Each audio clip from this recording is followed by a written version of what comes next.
Ooh. Welcome back to the Convo Couch, everyone. Pasta Jardula here. And I'm Fiorella. And Johnny Sue is still spinning on the ones and twos. Is he spinning? He is spinning. Oh, yo.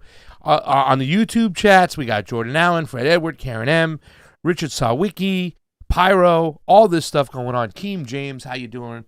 Everything is great. Yes, Fiorella, get off my side. Thank you. Excuse me. I'm not trying to be super close to you anyway. You know. Okay? We're not 6 feet apart. The audience can decide for themselves. Excuse me? Oh, my God. Pasta has a date tonight. It's like the 4th date, and he has been talking about Third date. Third date. Is it the 3rd date? Oh, Yes. it's the 3rd date, you guys. Oh, my God. Why you know gotta what blow that me up means. over there? Like, Because you've been talking about it nonstop. You won't shut up about it. why you gotta put me on blast in front of my friends over here? In front of your fams. In front of my fams, that's right. No. The fam shirt was kicking yesterday. We got fam shirts coming in. We got Defend the Pentagon shirts coming in. In fact, today, what I'm going to do is I'm going to send out 2 fam shirts like I'm sending out 2 Defend the Pentagon shirts to our Not winners. defend the Pentagon. Don't defend it. Defund it.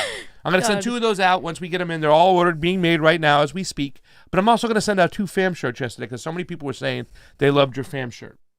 Fam. Yeah, exactly. They loved your fam shirt.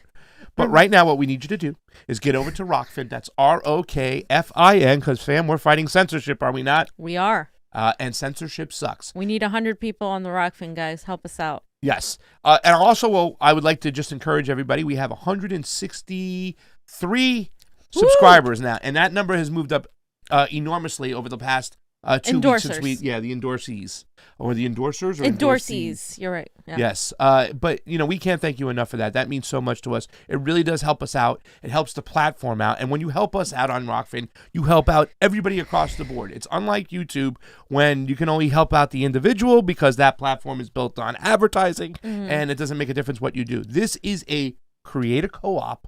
And we are sharing the love and spreading it across the board. Are we not, fam? Yes, fam. So you can watch everybody here, whether it be the Convo Couch, whether it be Slow News Day. I almost said Slow Day News. Action for Assange, Ron Placone, Graham Elwood, Jimmy Dore, Kim Iversen, Niko House. Everybody. Franco Analysis, who just had a great show today with who? Hard Lens, who's That's also right. there. Dick Medhurst is here as well. Sorry for the pause in between, but Dick is here. We have He had to say Dick in the Dick. house. Yes. But right now, what we love to see is these numbers that are just growing and growing and growing. When we used to put our Rokfin in, we used to have like under 8 people. Now we have 31 out of the gate. Let's get to 100 today. And remember, anybody who leaves a Super Ray today, we're going to pick the 2 best Super Rays, guy and a gal, and we're going to give you out the fam shirt, the one that Fam was wearing yesterday that says Fam big on it. So, shall we begin, madame?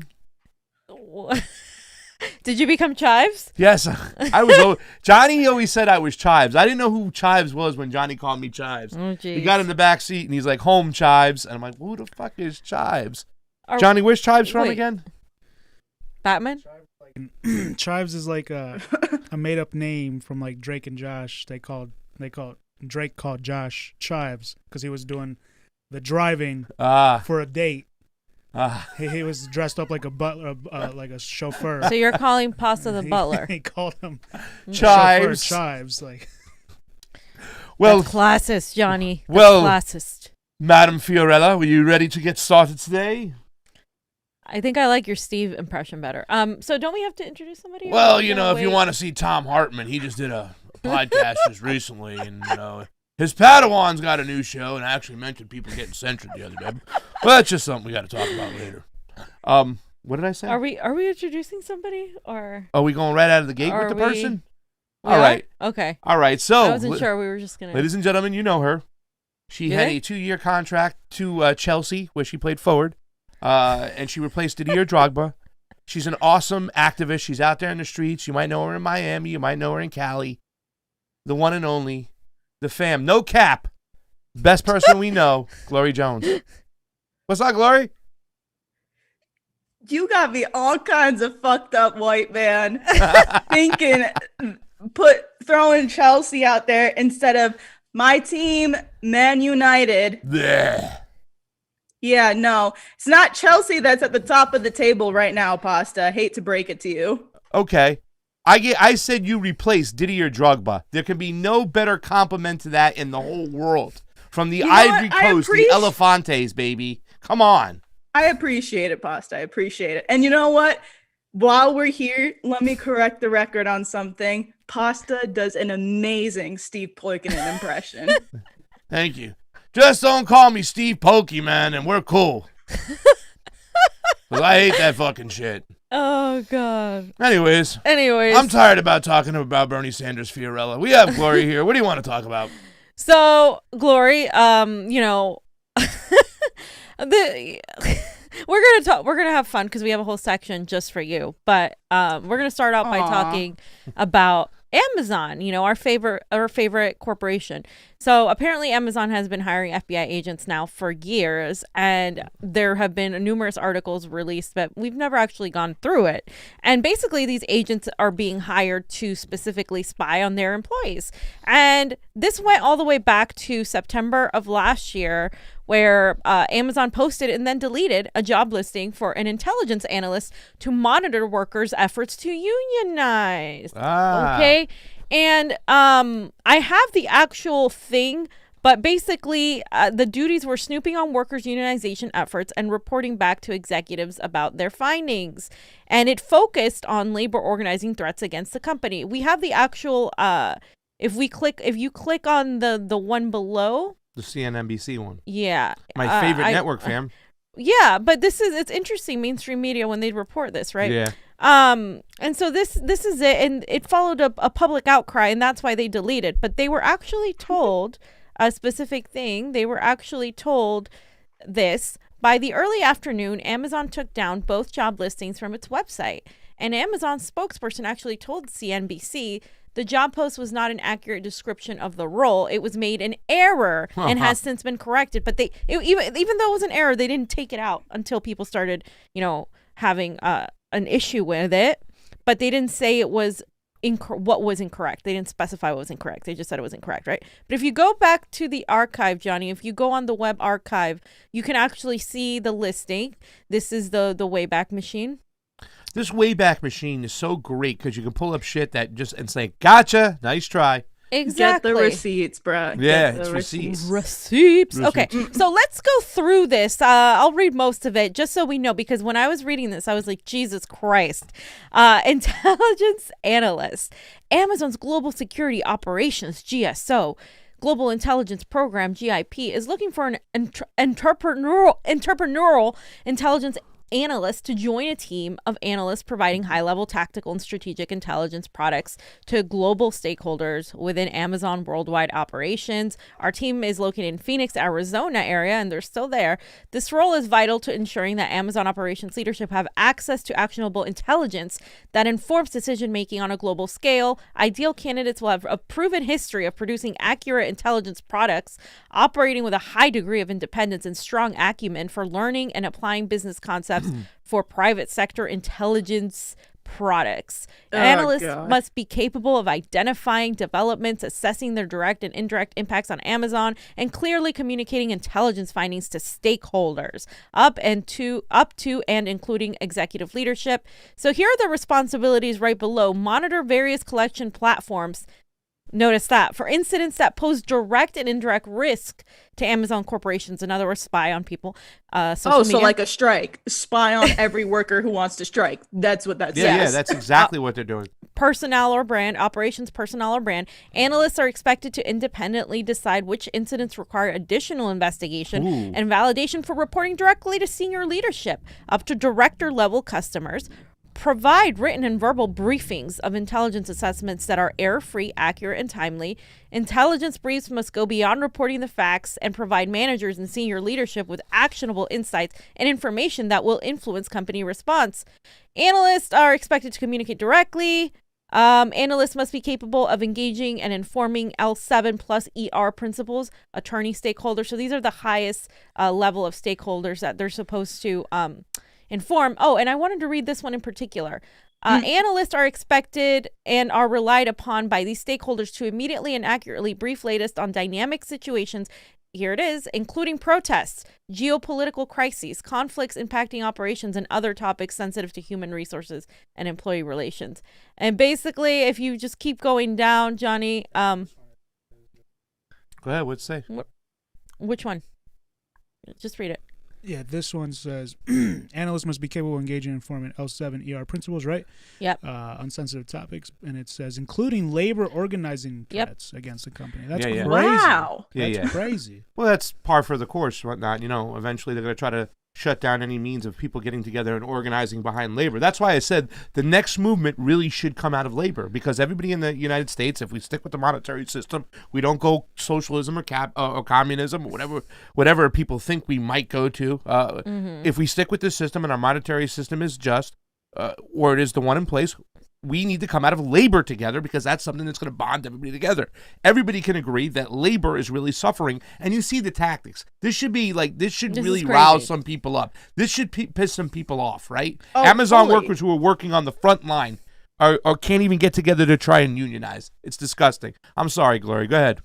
Well, no, fully. It should piss people off. They're trying to whitewash fucking everything that they're doing, saying, oh, well, as long as you communicate everything with your stakeholders effectively, it's going to be all fine. It's going to be okay. But the fact of the matter is, it's not. This new technology isn't going to be used for any good purposes. It's just going to be used. And they even tell you they're going to use it for protests and strikes and labor organizing or any of those conflicts. Is gonna blow back on anyone who seriously wants to challenge what's going on. Yeah. I mean, these are people who are kind of like blending in, right? Like acting like friends and coworkers, whatnot. And you don't know who they are. They're incognito and whatnot. And then they're going to be joining in like Facebook DM groups or threads. Yeah, so, right? Yeah, that's exactly that's an obstruction of our civil liberties. That's really, really bad. Yeah. So basically, you should read all of that. It's scary. Basically, a lot of, they have the ability to spy on people, tell the upper echelon of the company anything that they need to know. And the qualifications I wanted to point out here. Did you want to read something else? Okay. The qualifications that I wanted to point out. They need experience with analytics, project management. That's normal. Exposure and experience to some level of analytical methodology and techniques. Why can't I say that? Methodology and techniques. Experience working with global risk intelligence, incident response, large data analytics software. Demonstrate a strong critical thinking and writing skills with abilities to communicate complex ideas. Blah blah blah. And there was one specific one I wanted to point out. I think it's preferred qualifications, previous experience in intelligence analysis and or watch officer skill set in intelligence community, the military, law enforcement, or a related global security role in the private sector. Oh, they're looking for spies. But your formal education could be political science, criminal justice, public administration, journalism, but only, obviously a certain type of journalism. Why not just say that you want a spy robot? Right. Like, why not just say preferred qualifications? Yeah, we'd like a RoboCop. Plain and simple. Because that's what this is saying. And look at the fluent in the language he's Hindi. Yeah. It's like all these other, like, you know what I'm saying? Yeah, Korean, Mandarin, French, Japanese, Brazilian, Portuguese. You know what I'm saying? So even back in June of 2020 last year, when we were all busy with, the protests, it turned out that Amazon had a new counterfeit crimes unit that was going to work with law enforcement and to supposedly to focus on fraudsters, meaning, let's say you buy a product, right? It's like Wish. You buy a product, and this has happened before to many of us. If you buy a product from Amazon and it's messed up, it's not, equipped the way it should be, and people are committing fraud, that's supposedly why it's there for. It will identify sales of knockoff goods and aid law enforcement efforts to pursue criminal action. The counterfeit crimes unit is made up also of former federal prosecutors, data analysts, and investigators.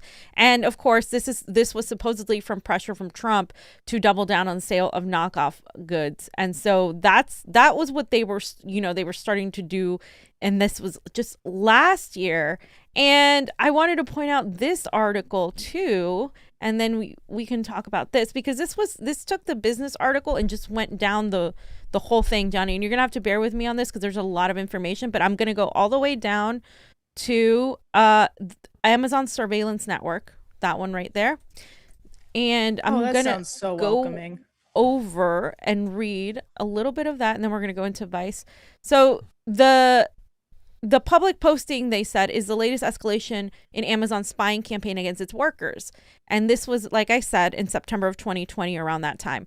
Multiple stories broke out about Amazon snooping on their staff's social media accounts. According to Vice, the company has been using a monitoring tool to compile reports on drivers' online posts. Wow. The tool sorts posts into categories such as complaints about poor working conditions, links to negative media coverage, and or hints of any strike or protest against Amazon. So if we click on the Vice article and we go to the Vice article, Vice actually did this piece about what they were doing.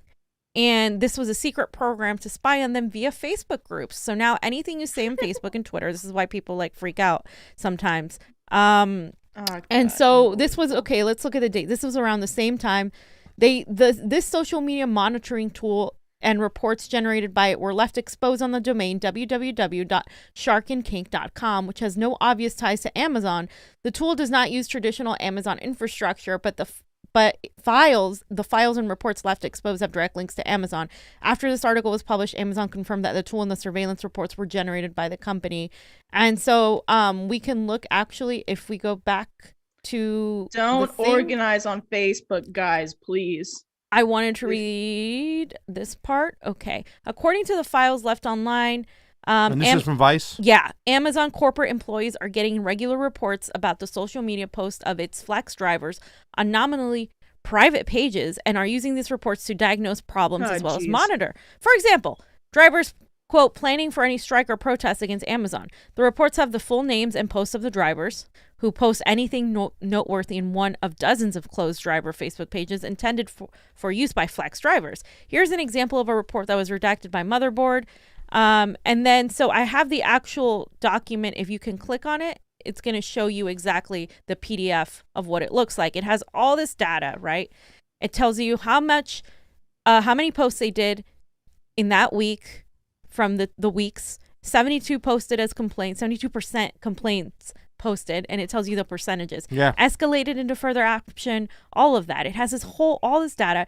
If you look through, you can see how it has, their Facebook posts that people make, and they literally had access to all of this data.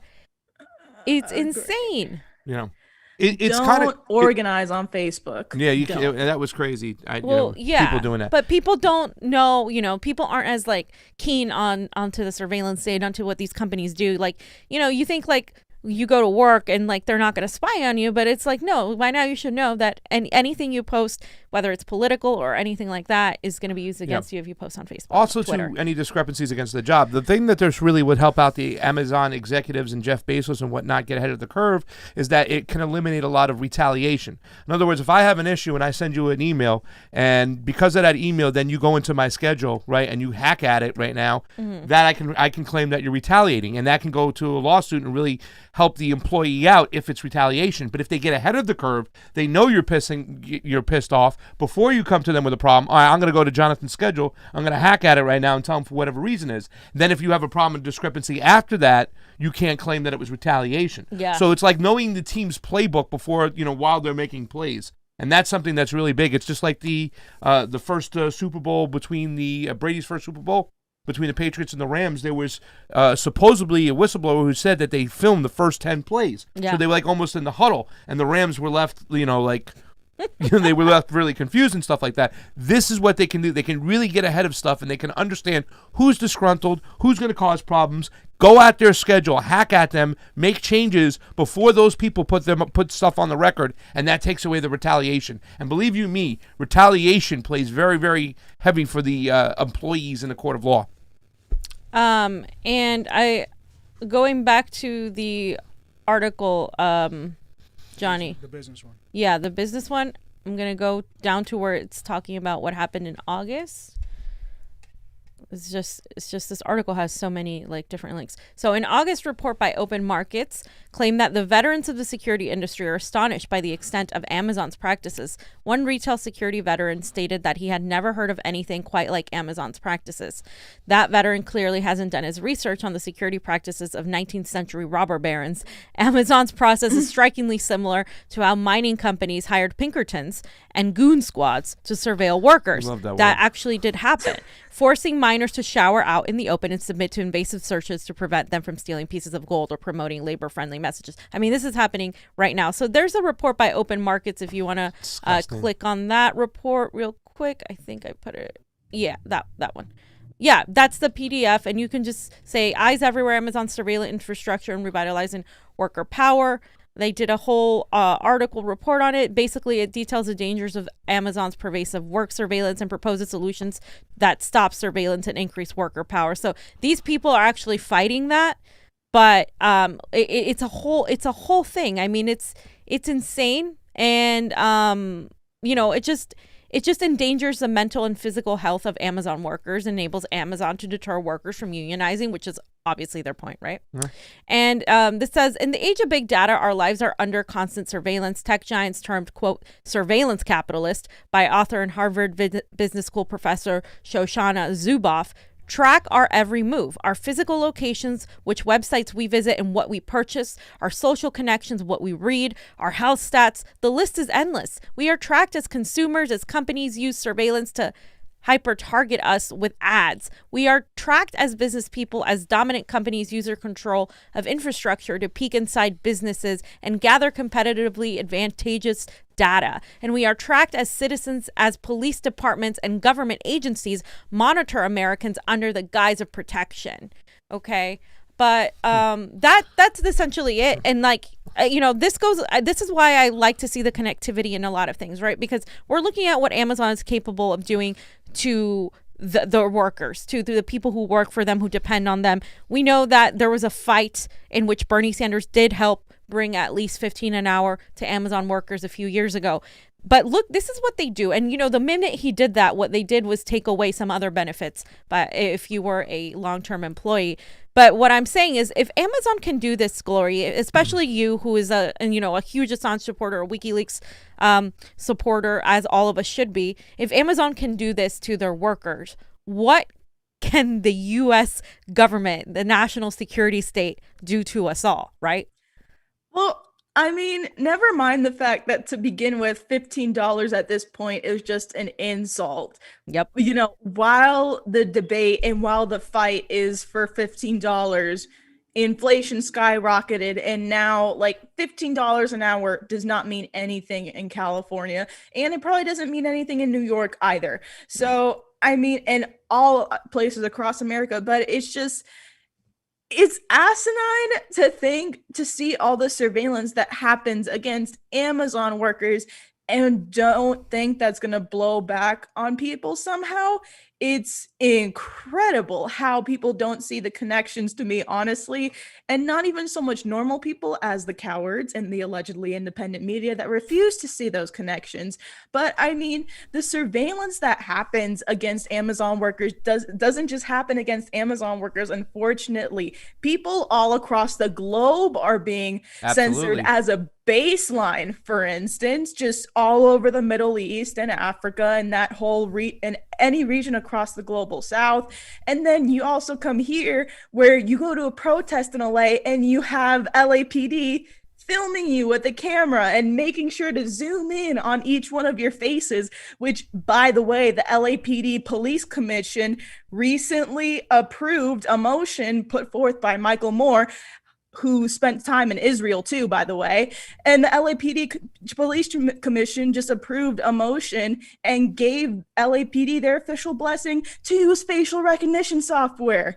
So it's only going to get more draconian for people on the streets and for normal people as this thing moves on.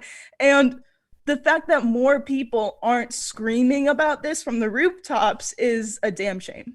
Well, you know what one of the problems is that a lot of people can't unionize and leave their jobs too as well, because there's so many people out of work that will take those jobs right away because they're so desperate. That's part of the whole master plan by the elites, is to keep a lot of people just hungry, starving, and looking for any type of work. I remember living in LA and moving out here and saying, I'll take any job at any time right now. I was so desperate. So that's part of the reason. And in fact, that Amazon now, it keeps increasing their outsourcing of driving to other companies, so they don't have to be dependent and hire their own people, Amazon drivers, you know what I'm saying, that they have to give them benefits for and everything, and the fear that they can organize, that's what's going on. And then that's the big shame about everything. That's why they keep the system the way it is.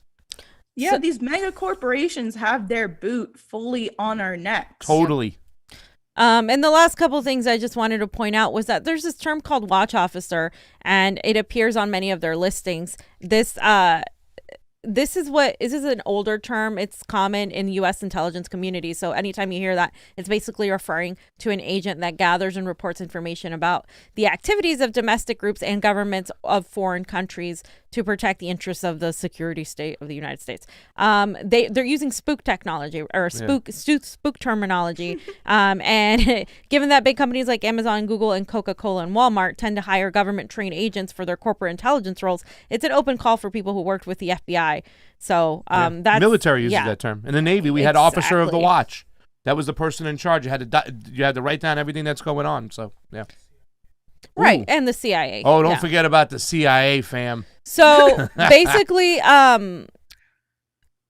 they're piloting Amazon's recognition facial matching program. The CIA has contracted Amazon to build secure cloud storage, and the U.S. Army intelligence and other intelligence organizations use this too against Amazon workers as well.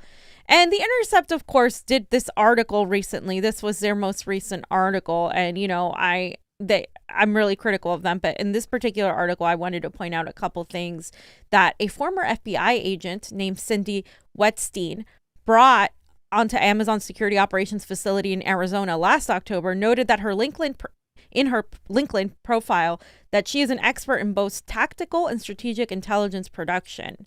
And Brian Brooks, now a senior official at Amazon's National Security Division. The fact that Amazon has a National Security Division should freak everybody the hell out, by the way. Previously served as a deputy assistant director at the FBI, where he specialized in the deployment of advanced electronic surveillance tools. At least 26 FBI agents and employees currently work at Amazon, holding positions in the security division, software development, human resources, and board of advisors. And this is according to a review of LinkedIn. The company's earliest hires were in 2007 and 2008 for Deputy Chief Information Security Officer and VP of Security Engineering and Chief Information Security Officer, respectively. But they started ramping up in 2019. So we got spooks working in mainstream media. We got spooks working in the biggest corporations in America, in the world, technically. And we got spooks everywhere. What are we gonna do? We got spooks everywhere. And the big thing is that they had that listing up and then they took it down, right? Yep. Yeah. Like, why would they take it down? Because they were kind of getting. They said they had a mistake. Yeah. It wasn't because all these groups, they get sloppy. They just even when it comes to election integrity, they get sloppy, right? All the elites, nobody is ever held accountable. So it doesn't make a difference. Who's going to be held accountable? Is Jeff Bezos going to be held accountable for any of this shit? No. Instead, he's going to resign, sit back, and put all the weight on somebody else while he has trillions to kick it with. So, Glory, we have this whole section lined up for you because we know. Oh wait, before we get started, let's read some super rays first. Because did you have anything else to say on that whole thing, Glory? By the way, no, not really. Just kind of y'all wrapped it up well. Just saying the fact that there's a national security team behind Amazon that literally puts surveillance capitalism itself into perspective. And seeing that a corporation has a national security team for it seems kind of what's the word? Fascist. That's vintage Glory Jones there, ladies. That's vintage Glory Jones. That's why we have her on the show, by the way. Super Rays, we got a few here in the queue. We have 69 people watching on the Rokfin. Let's get it up to 100 because fam gets happy when we get to 100. Andrea says, fam, exclamation. Fam. And remember, we have a fam shirt on tap today. Two people are going to get fam shirts today, sent out soon. Oh, they keep pouring in. T-Can received a tip from the Convo Couch. Thank you so much. Actually, we received a tip from T-Can. Sorry, said it the other way. Rock on Convo, says Rick Sawicki. Where the hell has David Crow been? Somebody find David Crow. Cultist Demon, did y'all see Danny Haifon's Black Agenda report? Which one? Left Lens podcast last night where he interviewed Cornel West. I did not see that. Cornel repeated CIA talking points on the Soviet Union and China.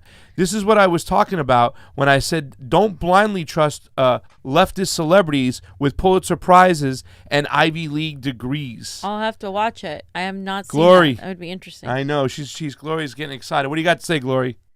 Yeah, nah. I mean, that's so right. I mean, like, listen, I don't hate Cornel West, but at the same time, I feel like sometimes the brand of him as a Black intellectual precedes him, and seeing him getting held up as like every Black person's father by the progressive movement is annoying to deal with as well.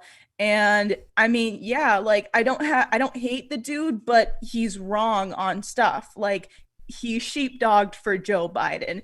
He did. He does repeat CIA talking points when it comes to stuff like China and, you know, the USSR as and well. Russia. And Russia too. You know, and Russia. He does. Listen, the thing I love about Dr. Cornel West is the fact that he's willing to go and talk to people who think differently than to him. He'll go on Fox and talk to people who think differently than. Now, we obviously saw a situation where things got blown up that last time. You know what I'm saying? But for the most part, you know, he's always like, love your enemy, love the person who might not be the closest to you. So I've always appreciated that. At least he's consistent in being like, well, Biden and Trump. At least he's consistent. Because when he came on the show, we were having the whole Biden thing. We were like pushing back on that. And that was interesting, you know, to see. And he's like, well, I respect a lot of people who are, you know, who think like you guys do. But I just think, you know, this fascist is worse than that. He still at least called Biden a crypto fascist, which is more than what other people are willing to say. Yeah, but then he was also calling him a neoliberal, which is like, let's be real. A lot of the end goals for neoliberals are fascism and, you know, an increasing merger of corporations with the government, with the state. Exactly. Yeah. No. You know who said that? Benito Mussolini. I should know this. I'm 66% Southern Italian. Chuckles last laugh. No cap, Glory. Love it. Convo Couch and Glory Jones team up. Mind blown. Yeah, mind blown. Like that, I give the. And we have, that's it so far. We got 83 watching on Rokfin. We're 17 away. Here comes Mona Love. Okay. Mona Love, 1984. That was a good year, Mona. Yo, I wasn't there. Gotta drop by and show my girl Glory some love. And even though I hate the word fam, also gotta give some love to my fam Pasta, Fee, and Johnny, and the chat. Love y'all. Listen, Mona, none of us like the word fam. I brought up the word fam. What are you talking about? To make fun of Pasta because it was like, you know, like a word that he didn't really use. And then he does with no cap now. He just started using it nonstop. And then people had to be like, Pasta, stop saying it. And then I had to be like, Pasta, you can only have 10 fams per show. Ron Placone put me on a 5 fam per show, and he had the button every single time I said it, and I got buzzed all the time. Yeah. But you know, Mona, I think you need a fam shirt. You might change the word. We'll get right now. I like that Super Rage comment right now. I gotta say, Cultist Demon is in the lead right now with that. You know, with his that probably gonna get one of fam shirts unless somebody comes with some better super chats or super rays. Excuse me. But right now, I think Mona needs a fam shirt. How about a fam coffee mug? Oh, the fam coffee mugs are in. I gotta go pick them up. They're in? Oh! 86 watching on Rokfin. We're almost there. Redneckomics. Redneckomics was good, girl. Redneckomics. So psyched to see Glory here. Hope to see her come back soon. Let's not push it over here, all right? Let's take it easy. And one of the old-time fams of the show, Tony watches closely. Great seeing Glory as the honored guest. Much love. Convo. Wow, Glory has her fans out there. Glory Jones is big. Dude, she's like big time news. Glory Jones, everybody, even Stacy for the Truth. I told her you were coming on today. She was so excited. Everybody loves Stacy for the Truth. She's great too as well. So that's 83 people watching, a good amount of Ray. So far we got our minds on a couple people who might win a fam shirt today. Thank you very much. All this helps, ladies and gentlemen, especially with the demonetization from YouTube. I say fuck censorship, fuck YouTube. Fuck them all. I know, Mom, I'm sorry for cursing, but it's the truth. When they can go in there and they can remove stuff out of your pocket and demonetize you for nothing you said it's as harmful in any way, shape, or form, it's disgusting. It is fascism, and that's what it is. And we said once Joe Biden becomes president, the $16 million that was given to him from big tech would come into play. Now they're trying to control the narrative even more. Even Whitney Webb said it's going to be censorship on steroids, and it's here. Well, yeah, and they're painting it under this controlling misinformation whole shtick, which is just, everybody who disagrees with me and QAnon. And then, I said these next 4 to 8 years, it's going to be the age of gatekeeping, because you're going to have like gatekeeping idiots calling everybody they disagree with QAnon. So now they'll essentially push anything that's like remotely not in alignment with the establishment narrative. They'll take that and they'll push it to the fringes, because then once you get to the fringes, no one likes you, no one's listening to you, and it's okay for you to get censored because, hey, it's just QAnon. Personally, I don't think YouTube or Twitter should be the one censoring people, but that person is QAnon. I'm not shedding tears over them being demonetized. Jordan Charlatan.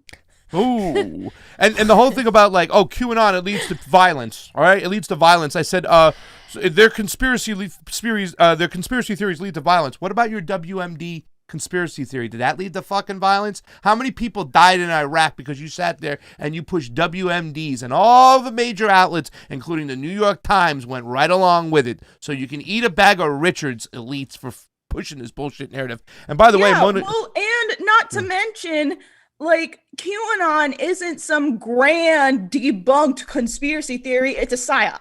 Right. Yeah. Exactly. It's a full government operation to try and pacify a bunch of people on the right who could be activated. And then it's also a psyop designed to get everybody on the left believe, everything QAnon is bad, so we need to censor everyone now. Yeah. This is why we have Gloria Jones on, because this is why. And it's also a product on of a sack of dicks. Yeah, Richards. Suck some Richards. But we have to be calm here. 89 watching on Rokfin, and let me tell you something. If you don't want people going out and searching a different truth, then you should start telling the truth. The mainstream media has done nothing but lie to people, and that's why they're just desperate to believe in something. Give them anything. You know what I'm saying? Yeah, exactly. Mona Love says, 1984, of course she says, ha fee. Sleepy J just told me the story about Pasta using the word fam. He hates that word too, so I'm definitely gonna buy sleep. He says, so I'm definitely gonna sleep. Next buy Sleepy J a fam Sleepy shirt. But that's not the wrong buy. Wait, it is the wrong buy, but it's the internet. So I'm gonna buy Sleepy J a fam shirt. Wait, what contest? I butchered your Super Ray. The contest is the 2 best Super Rays of the day. One guy, one girl. We're going to send them fam shirts. The other day we did it, defund the Pentagon. Today's fam. And right now, Mona Love, you got 2 Super Rays in there. You're looking good. I can see you with a fam shirt on. Yeah. Big shout out to Tech Ninja, my man Sleepy J. All right. By the way, there's 370 of you over on YouTube. Get on over to the Rokfin. We love you over there. ROKFIN. We're being censored. Oh, he posted the link is posted. It's pinned. All right. So I want to get to the good stuff with Gloria Jones because, the boutique left, Assange, and the Black Panthers, right? Because you've had the privilege of interviewing Reverend Annie Chambers. So I'm going to ask you some questions about that. And we're going to try to get her on as soon as we can. But let's talk a little bit about our girl Vanessa Beeley, because she posted this tweet that she's like, is the BBC deciding to decide to focus on comedy now? Because the BBC is pissed that China banned them after the BBC and several Western outlets constantly berate and push propaganda against China. She said, the BBC said, "We are disappointed that the Chinese authorities have decided to take this course of action. The BBC is the world's most trusted international news broadcaster and reports on stories from around the world fairly, impartially, and without fear or favor." Gloria Jones, you've had Vanessa Beeley on several times. Does the BBC have an ounce of honesty to them at all? They did a great story on the Uyghurs. They did a great story on Syria. Oh, wait, no, they didn't. No, they freaking my bad. Yeah. entirely lied about it. Sorry. I mean, the BBC is literally targeting Vanessa Beeley via their new whole what's it called? It's like Mad Dog or some dumb name about the moderate rebels and white helmets in Syria, and they spend swaths of their episodes dedicated to smearing Vanessa Beeley and Eva Bartlett because they dared to do the unthinkable, which was talk to Syrians about Syria. Yeah. Who would have thought? If you want to know about Syria, talk to a Syrian. No, you can't do that. You should talk to a British person. Oh, yeah. Talk to a Brit. Yeah, so, I just wanted to point that out because when we're talking about censorship, BBC, and we're talking about propaganda, they lead the charge on that. I mean, they literally have been leading the charge with their the Syrian chemical attacks and all this bullshit. And then they paint everybody else that's actually doing real journalism, like Vanessa Beeley, as actual conspiracy theorists, right? And that is the growing trend right now. Let's call everybody that's actually talking about topics we don't talk about because we're too much of freaking cowards. Let's call them all conspiracy theories. Let's say that they're being the QAnon of the left or whatever it is, right? And they take your opinions on COVID or anything else as being conspiratorial. So now we can't talk about elections. You can't talk about COVID. You foreign policy, forget about it. And it's becoming really Don't difficult. forget, you can't talk about the Great Reset either. Oh. No. Yep. No. I think, you ever see the movie Clockwork Orange where they make him sit down there with his eyes open, they keep it open with those devices? I don't know what would be worse, if they made me sit there and watch BBC for 12 hours or MSNBC for 12 hours. MSNBC might be worse. And he starts screaming like, no! I think MSNBC would be worse just because, I don't see enough of BBC, so at least with that I could, find a way to rationalize it to make it funny somehow. Yeah, but it's the same bullshit with just a British accent. That's but all the it British is. accent makes it a little bit tolerable. That's the point. That's the point, dude. I'd take British accents over Rachel Maddow. Any day. Yeah, I think so too. But at least Brian Williams has that kind of voice, Glory Jones. When you listen to it, it captures your mindset. And we are defined by the beauty of our weapons. Oh, yeah. No. I'm guided by the beauty of our weapons. We are guided by the beauty of our weapons. Like that missile's going up to kill thousands of people, and you're saying that's beautiful? You piece of shit. It's okay. How is that not promoting violence? Dr. Jill Biden is putting little signs with love. Love, healing. Can we talk about how stupid that is? Because they're picturing the White House lawn and they're conveniently leaving out the fence that's probably guarding the whole thing. You don't see one National Guardsman there either. It's just stupid optics. It's okay, so where's the love and compassion for Black and brown people then? I mean, where's the love and compassion for the Syrians that were bombed by Israeli forces on Christmas? Yeah, on fucking Christmas. Yeah. And speaking of love and compassion, where's the love and compassion for Julian Assange, right? He's in danger of extradition under the Biden administration. Some people were hopeful that maybe, just maybe, Biden would do something that would, Obama, he wasn't pursuing that. And Trump, of course, failed what a lot of people tried to get him to, to not extradite Julian Assange, to actually speak in favor of him because he was the drain the swamp guy. He was the guy that was supposed to, WikiLeaks, and he went out like a coward. I love WikiLeaks. He didn't pardon Julian Assange, and instead, of course, now we have Joe Biden leading the groups. Not only did he not pardon Julian Assange, he was the one that chose to be a tool of the supposed diplomat Richard Grenell and literally allow the British police to come into the Ecuadorian embassy and drag Julian Assange out there despite his status of asylum. That happened. The espionage charges were pressed under Trump. It's that can't escape him. And we can't let him escape it either, because, these people have to take accountability for their actions. And especially because that's another way that we're hoping at least to get some people on the right more activated who were like, oh no, it's okay, Trump is going to pardon him. Right. Really? The dude that let British police march into the embassy in the first place is going to be the same one to let him get pardoned? The guy who kept him in prison past his sentence for violating bail, which is a bullshit charge to begin with. The guy who let him stay in prison past that, despite having a chronic lung condition, being susceptible to COVID, or despite the fact that he was freezing in winter because Belmarsh still hasn't given him his winter clothes, and he still had to go to trial and face just absolute lunacy from the clown show that was the prosecution team and state judge Vanessa Baratzer, who was completely bought off by the US. Like, you think Trump saw all that? Because he knew all this, and he still chose not to pardon him. Yeah. And if Trump had pardoned Julian Assange and WikiLeaks was still running at full capacity with Julian Assange, they would have had so many emails on everything on that election. You know, like all those groups that were working together, the shadow WikiLeaks groups. Is still operating. Yeah. WikiLeaks is still operating. You know, but like people are afraid to drop anything to them. We talked about Amazon workers. Yeah. Amazon workers or workers anywhere, and government workers, you know, FBI, CIA, DHS people. WikiLeaks has a fully operational secure job that's still working, you know. Yeah, but they're afraid.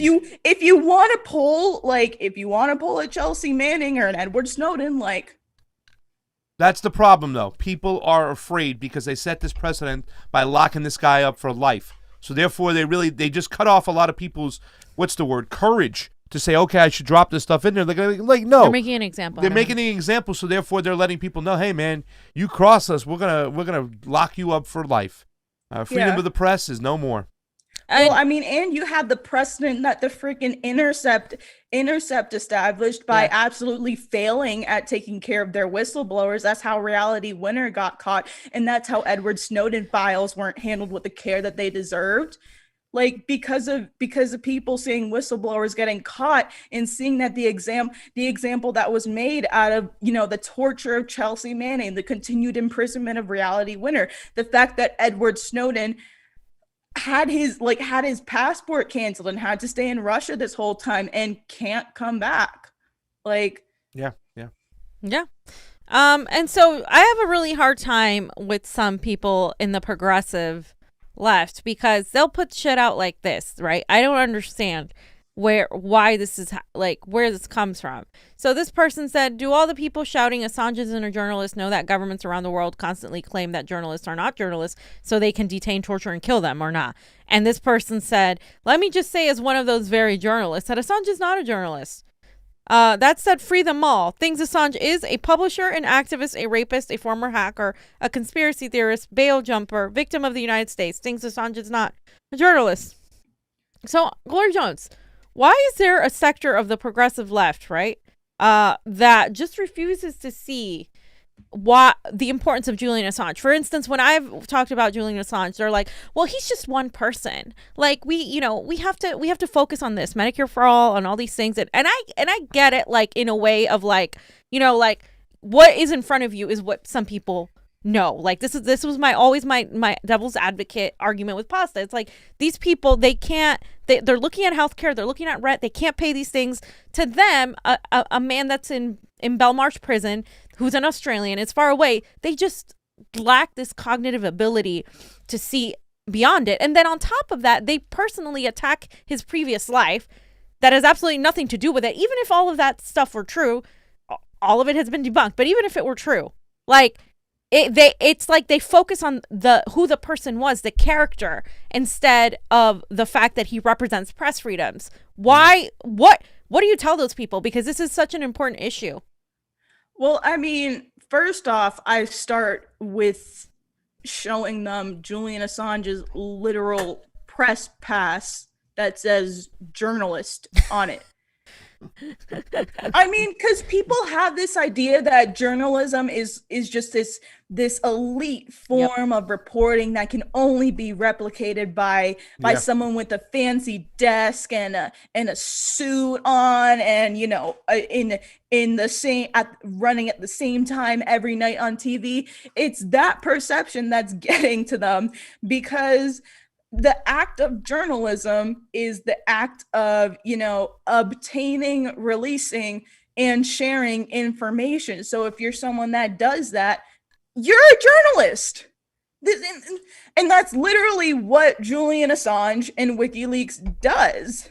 Like, he got information, he published it, and he shared it.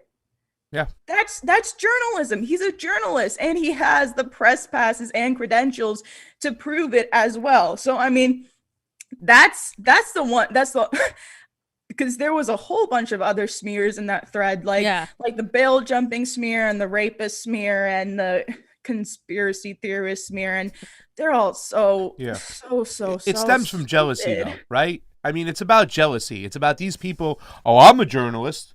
He's not a journalist. You know what I'm saying? It really. It's an elitism too, though. It's an elitism. Yeah. It's jealousy. You know what I'm saying? Like that. Not on that person's best day could he carry Julian Assange's underwear when it comes to being a journalist. I mean, nobody can right now. I mean, nobody can. Nobody can. I mean, seriously, like the man published some of the most, like it exposed the U.S. war crimes, and not just the U.S. but the West, and like the U.S. and our allies, and like it. And that's something that we're never, like, once that did a lot, it woke a lot of people up, right? Yeah. It got a lot of people to be like, holy crap, this is what our government's doing. And I think there's no price to put on that, because once you are educated on these issues that you don't go to school and get educated on, nobody's teaching a course on WikiLeaks in college. I mean, that would be ideal. That would be amazing. No, the use of WikiLeaks is traditionally frowned upon in academia because of the fact that their leaks, that some of them were hacked and obtained through, hacktivism and that kind of stuff. But I mean, that doesn't change the fact that everything coming out of WikiLeaks is 100% true. Yeah, that was my next question. Yeah. It's stunning to think that people would trust outlets that lied us into war multiple times over an outlet that has a 100% truth record, because they've never had to retract any story. Nothing that they put out has been debunked. Yeah. And meanwhile, the mainstream media, they have a 100% accuracy of lying. You know what I'm saying? They lie 100% of the time. That's it. Weapons of mass destruction, yellow man bad. Let's go. What's that? Russia. How can we forget Russia? So I want to watch this video together. You've probably seen it, but Graham said if AOC wasn't a sellout, then she would do this. And it's this woman talking about Assange, Navalny, and Pablo Hassel at the United Nations. Yep. Listening to the relentless Russia phobia in this place, why are people surprised that Russia sees no point in engaging with the EU?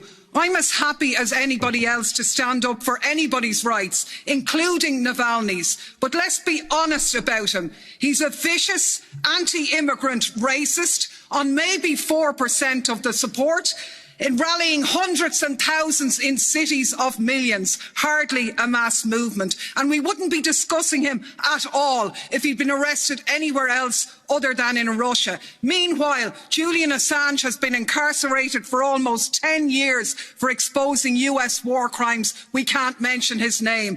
Tomorrow, Pablo Hasél, a Catalan rapper, is going to prison for his lyrics. Where's the call to sanction Spain? Tomorrow, 62-year-old Claire Grady is going to prison in West Virginia for her role in the non-violent ploughshare action against Trident. Where's the demand to break off links with the US, or the outcry about the hundreds of people arrested in this city on a protest a week ago? Nowhere, because this isn't about human rights. This is a geopolitical agenda against Russia, fueled by a military-industrial complex who need an enemy to justify their millions. Of course you're right to go to Russia. We should be engaged in dialogue, not war. Yeah. I mean, send her a fam shirt. Get her address, Johnny. That's a fam shirt for her. What's her name? Holy cow. Right? Why can't we? Claire Daly. I want to take her for Italian food. Claire, I love Scottish people. I got to say the Jacobite rebellion, like there's a history in Scotland. Glory, what Wow. what would we do with 100 people like that one, right? People are like, Fiorella, stop attacking AOC. We need more of her. No, we do not need more of her.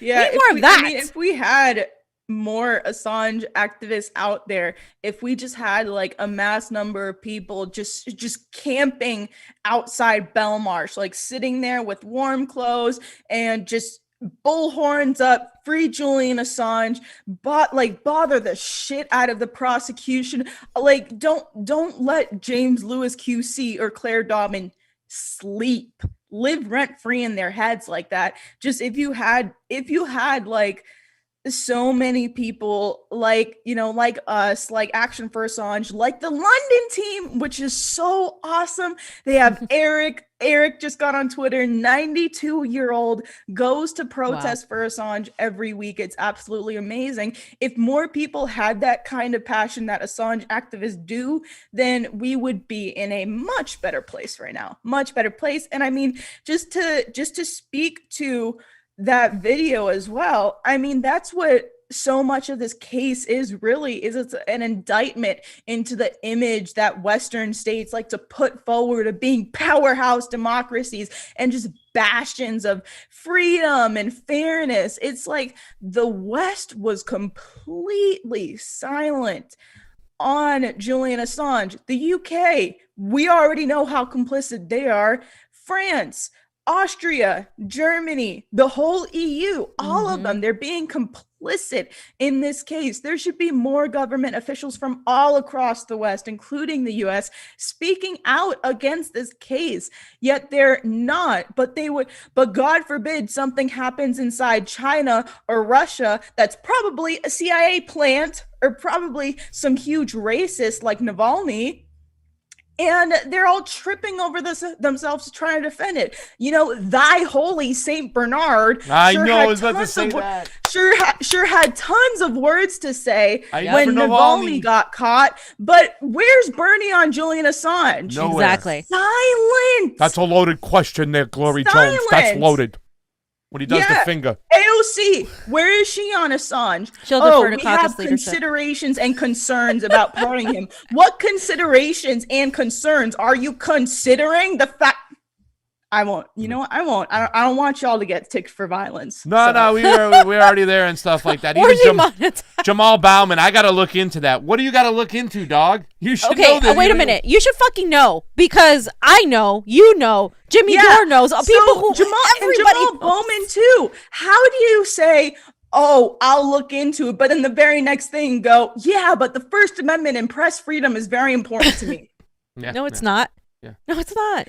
If you don't know about this case, then it's not, because they're trying to criminalize the act of journalism via the use of the Espionage Act. So if you care about that, then this case should concern you. Yeah, I wish somebody in Congress would bring forth a bill that says we should kind of like redo the rewrite the Espionage Act. Glory, can you think of anybody out there that's done that? Yeah, for me it would be abolished, but it was at the least something.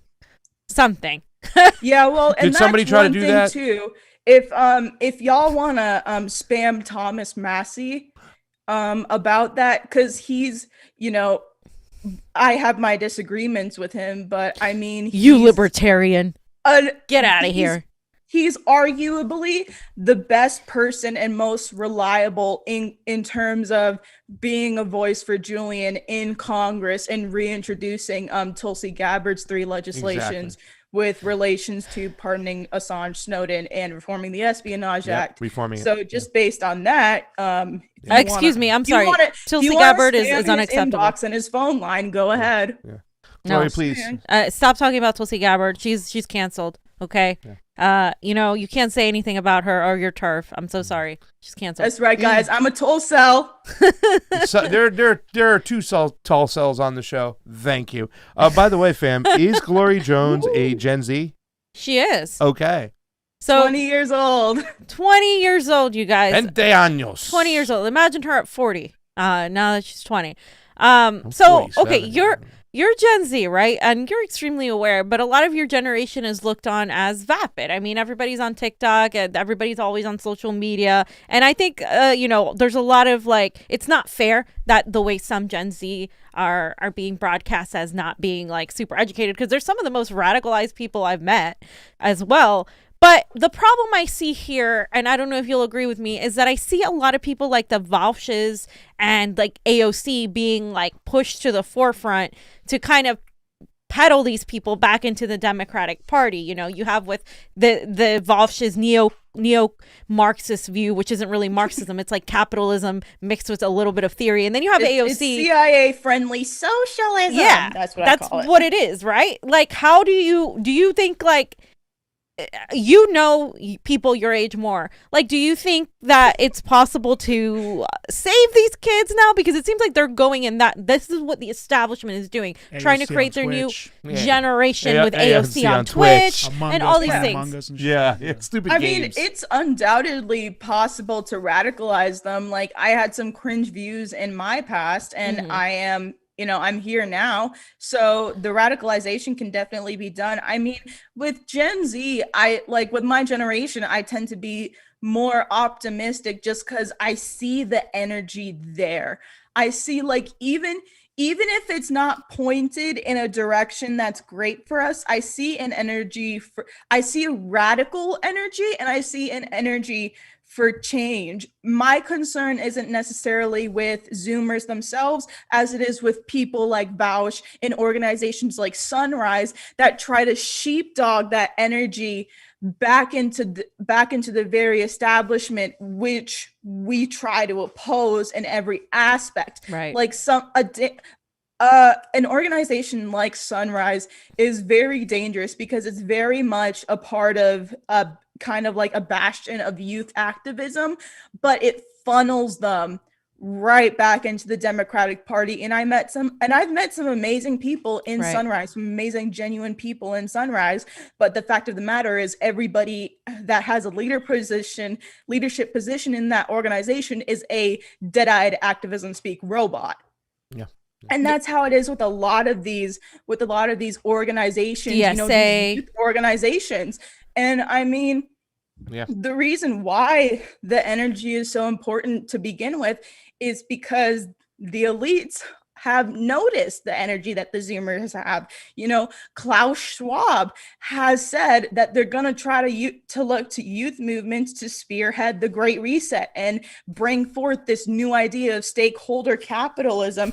And granted, it's a big problem because you see how that vision of his is manifesting, but it also shows that the energy is there. It's something that could very much become a threat if it's turned against them. Like if a bunch of angry Zoomers occupy a sheriff station or occupy any space of the establishment or national security state, really, it becomes a big, big problem for these people. But the problem is because you have institutions so solidified that are so able to co-opt people and sheepdog them just like that, then it's almost like, this energy's there, but we can use it we can manipulate this to serve our own agendas. And that's where my worry comes, not necessarily with Zoomers, but for people like AOC and the Squad, and that because the Squad, it isn't like some radical group. It's a brand, right? Yep, it's a brand. So yeah, I look at Vosh's face and I just shake my head and go, man, it can't get any worse. And then he opens his mouth and it's like, oh yes, it can get worse and stuff like that. And would imagine if we took Klaus and Vosh and put them together and came up with Klaus Vosh. Like merge those two. Please, Pasta. I don't need that image in my head. Let's not do Klaus Vosh. Let's not do that. Let's talk about civil liberties. Let's get to the civil liberties part of the show. Well, you're a civil liberties guy. Well, you're a civil liberties guy. I Pasta, am that's Glory right. Jones. In case you didn't know that, let me just remind the audience out there: not only am I 66% Southern Italian, I am also a civil liberties guy. And Glory Jones is a civil liberties gal, and she's into foreign policies, elections, but most progressives are not, especially the Bernie Rose Twitter gatekeepers. They're not into that like we are. You know what I'm saying?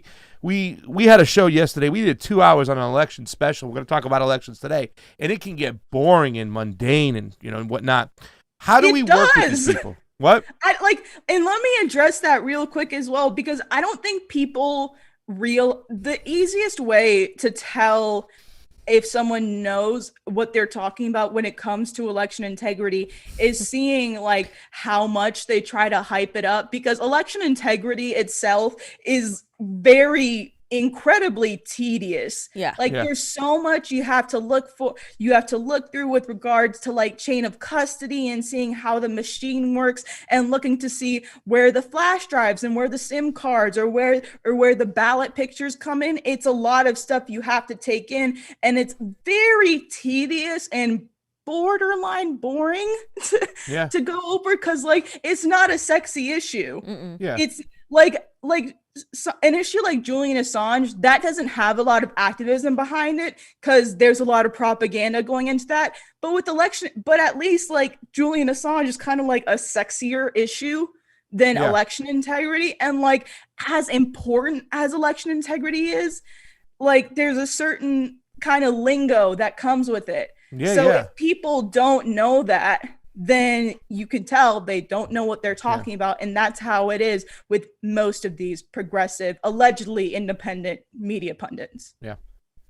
I certainly hope, because, when it comes to foreign policy and civil liberties, you can see a lot of the other, Twitter people getting involved. They might kind of brush off a lot of the civil liberties stuff and the foreign policy, but they are like completely clueless when it comes to elections. So I don't even understand and know how we're going to get them involved, because like you said, you could tell right away. I've had people that known people, whatnot, that I've debated with or got into with on Twitter, and within 5 minutes they want to end the conversation. Like, that's enough, I have it, and I'm not mentioning any names, Mike Tracy, Jordan Sheridan. They don't know what's going on with these elections. It's like you're just showing they actually repeat Chris Cuomo talking points. Like, literally, well, the mail-in votings came in last, and that's why they counted, and that's why they caught up. It's like, asshole, no. You don't watch the Convo Couch. Me and Johnny just showed you how they're processing all these ballots illegally, first of all, but they're processing them way before election day. So they don't even understand the voting patterns, the contracts, the way the votes come in, how they're counted, all that stuff. They don't even understand. And then they repeat, well, there's been an audit, so what are you talking about? What were we talking about before? What are we even talking about today? There's no such thing. We haven't had one yet. So, I mean, how do you think we can get them involved? I mean, can we bribe them with fam shirts if they pass a test? I mean, it sucks because normally I would think it would take an event like the rigging of the election against Bernie Sanders to do it, but the fact of the matter is it didn't. And then, I would say it takes something like going to a board of supervisors meeting and watching how they skirt all accountability. Sit in that meeting and watch how corrupt all of it is. Watch all the optics and let that radicalize you. But clearly that hasn't worked either. I'm waiting 9 hours, right? To speak. 9 hours. To speak for a minute. 8 hours to speak for 1 minute while being told to shut up by the board of supervisors and having them cut off our mics. You think that experience would stick with people for longer, but it hasn't. Yeah. I like the way they kicked it to the end of the agenda, knowing that there would be like 300 people coming in to talk about this. And that's the thing that really bothered me. There was a lot of young people there. It was for a housing kind of thing, right? And I loved their energy and stuff, but I started talking about elections. Nobody knew anything. And I'm like, don't you understand that this is important? You should stick around and watch us speak, because if you want to get your elected officials in there who are going to fight for the needs that you are here fighting for today, you need to pay attention to this, because this is the mechanism in which you don't get what you want for the people. And a lot of people need to understand that, because this is the control device. You control who's selected, and that person's not elected, and the elites win. Bottom line.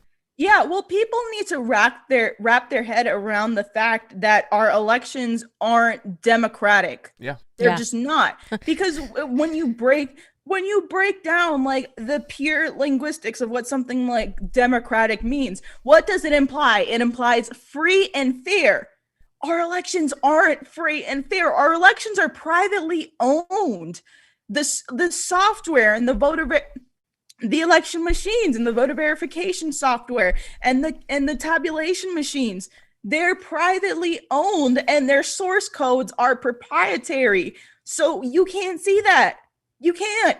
Yeah. And if you try to audit it, then it'll either be some shallow optics injected audit, or they'll just kick you out, or there won't even be an audit. Yeah. I mean, and part of the reason why a lot of these people, as mad as they were about Bernie being cheated, when it came time to Trump, they completely were too occupied with the Trump derangement syndrome, right? They hate Trump so much that they were like, well, it doesn't matter, or they just refused to think that it was possible. And they thought Democrats just suddenly stopped cheating. They had to come into Jesus moment. Yeah. It's like, look at the stupid right wingers. And it's like, dude, I'm trying to get those people to come over, be like, oh, so you care about elections now? Let me have a conversation with you, my G. Yeah. And it's like, no, instead these people just want to point and laugh at them and get nowhere. Well, they want to call them Nazis. Everybody's a Nazi now. And if you talk to them, or if you have somebody like a Boogaloo on your show, you're also a Nazi. You're Nazi adjacent. You're you're a Nazball or you're whatever. A Nazi Hashtag Fash Squad, right? I'm afraid this episode of the Convo Couch is advancing the Red-Brown Alliance. That's right. Primarily Glory, and this is what Niko pointed out, and I want to point out Niko's tweet, right? Because Niko's right. Okay, none of us here lead with identity politics, right? In its vapid form by itself. That doesn't mean that racism isn't real. It just means we don't lead with a vacuous identity politics like Kamala Harris. We should be proud because Kamala Harris is the first, female woman of color VP. And so Niko pointed this out. He said, it's kind of funny how casually racist the left is while they rage at others for being racist. It's funny, but it's mostly bizarre.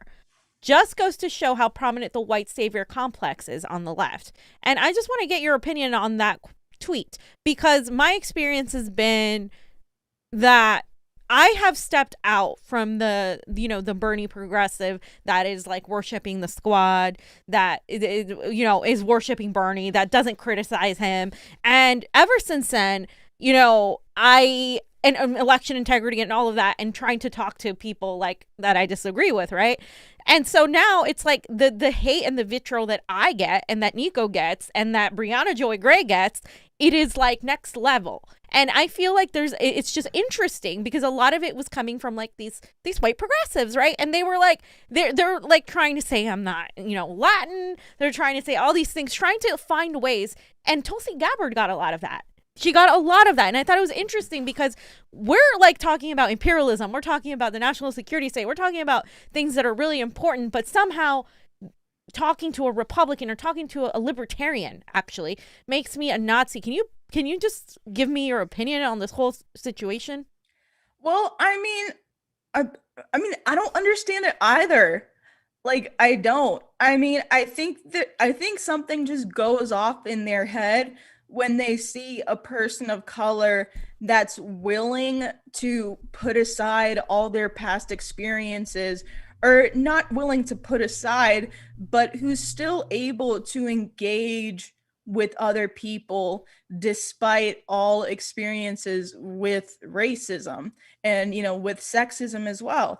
I think just the idea that people can still move through that and still talk to Republicans and libertarians despite all that just baffles them somehow, because I see a lot of people that say, oh no, sorry, I won't work with someone who wants me dead. It's right. No, don't, we're not saying to go to your local KKK meeting with fucking barbecue ribs and potato salad. We're saying that if you're at an event and if there's some Republicans in front of you, then go talk to them, because, because people of color, we're minorities. It's we have to be able to work with what we have, and depending on what's in front of us, you just have to be able to work with that. In LA, who do we have to work with? It's a lot of homeless people. It's some Proud Boys. It's some Trump people that show up at those freedom rallies. And it's a lot of BLM and Antifa people. It's a whole mix, but you get everybody. So we talk to everybody, because the national security state and the surveillance going on is so massive and so far reaching that we're not going to be able to beat that if we stay within our own bubbles. We need numbers to beat that, plain and simple. Even if you are leftist, like I'm very much on the left. I'm not going to deny that. I'm not going to deny that if I'm in the presence of someone on the right. I am very much on the left, but I think however we achieve the left vision that I have, our means has to be post-partisan, or else we're never gonna beat the surveillance state, or we're never gonna beat the national security state. Yep. And people don't seem to understand that. But is there a limit though, Glory? Because you just said we can't go to a barbecue with the KKK, and I think that Max Blumenthal said on her show that he wouldn't talk to a Nazi. I mean, you've had Reverend Annie Chambers on. She talked about working with a Klansman to shut down Vegas and go in there, letting the kids run wild and put it on the governor's check. Fred Hampton worked with the YPO, walking around with Confederate flags left and right. You know, I hate to say this, I would go into that barbecue and try to convince that KK member that he's wrong to open up and say, hey, why don't you take a look at that? I mean, should there ever be a limit? The person's tweet we retweeted, and that's Niko, he said, you go talk to anybody if you can try to convince them, of their ideology, of your ideology might be better than theirs and stuff like that to build bridges. Is there a limit? Yeah, I mean, personally, I don't think there's a limit. That's just kind of how I see it within the activism sphere. But I mean, like, I'd never discourage, like, that's what I don't get about these people. They're actively discouraging people from talking to anyone. It's like, you think that we just turn into Uncle Ruckus 2.0, like, yeah, I hate black people too, every time we're in the presence of someone on the right, of someone to the right of Bernie Sanders' nutsack. Like, no, that's not happening. We're getting there, and we're trying to convince these people out of their racism, because a lot of people are ignorant, so they just need to be educated out of that. Right. Yeah. But fear it's never going to happen if you don't take that first step. So I never, ever want to.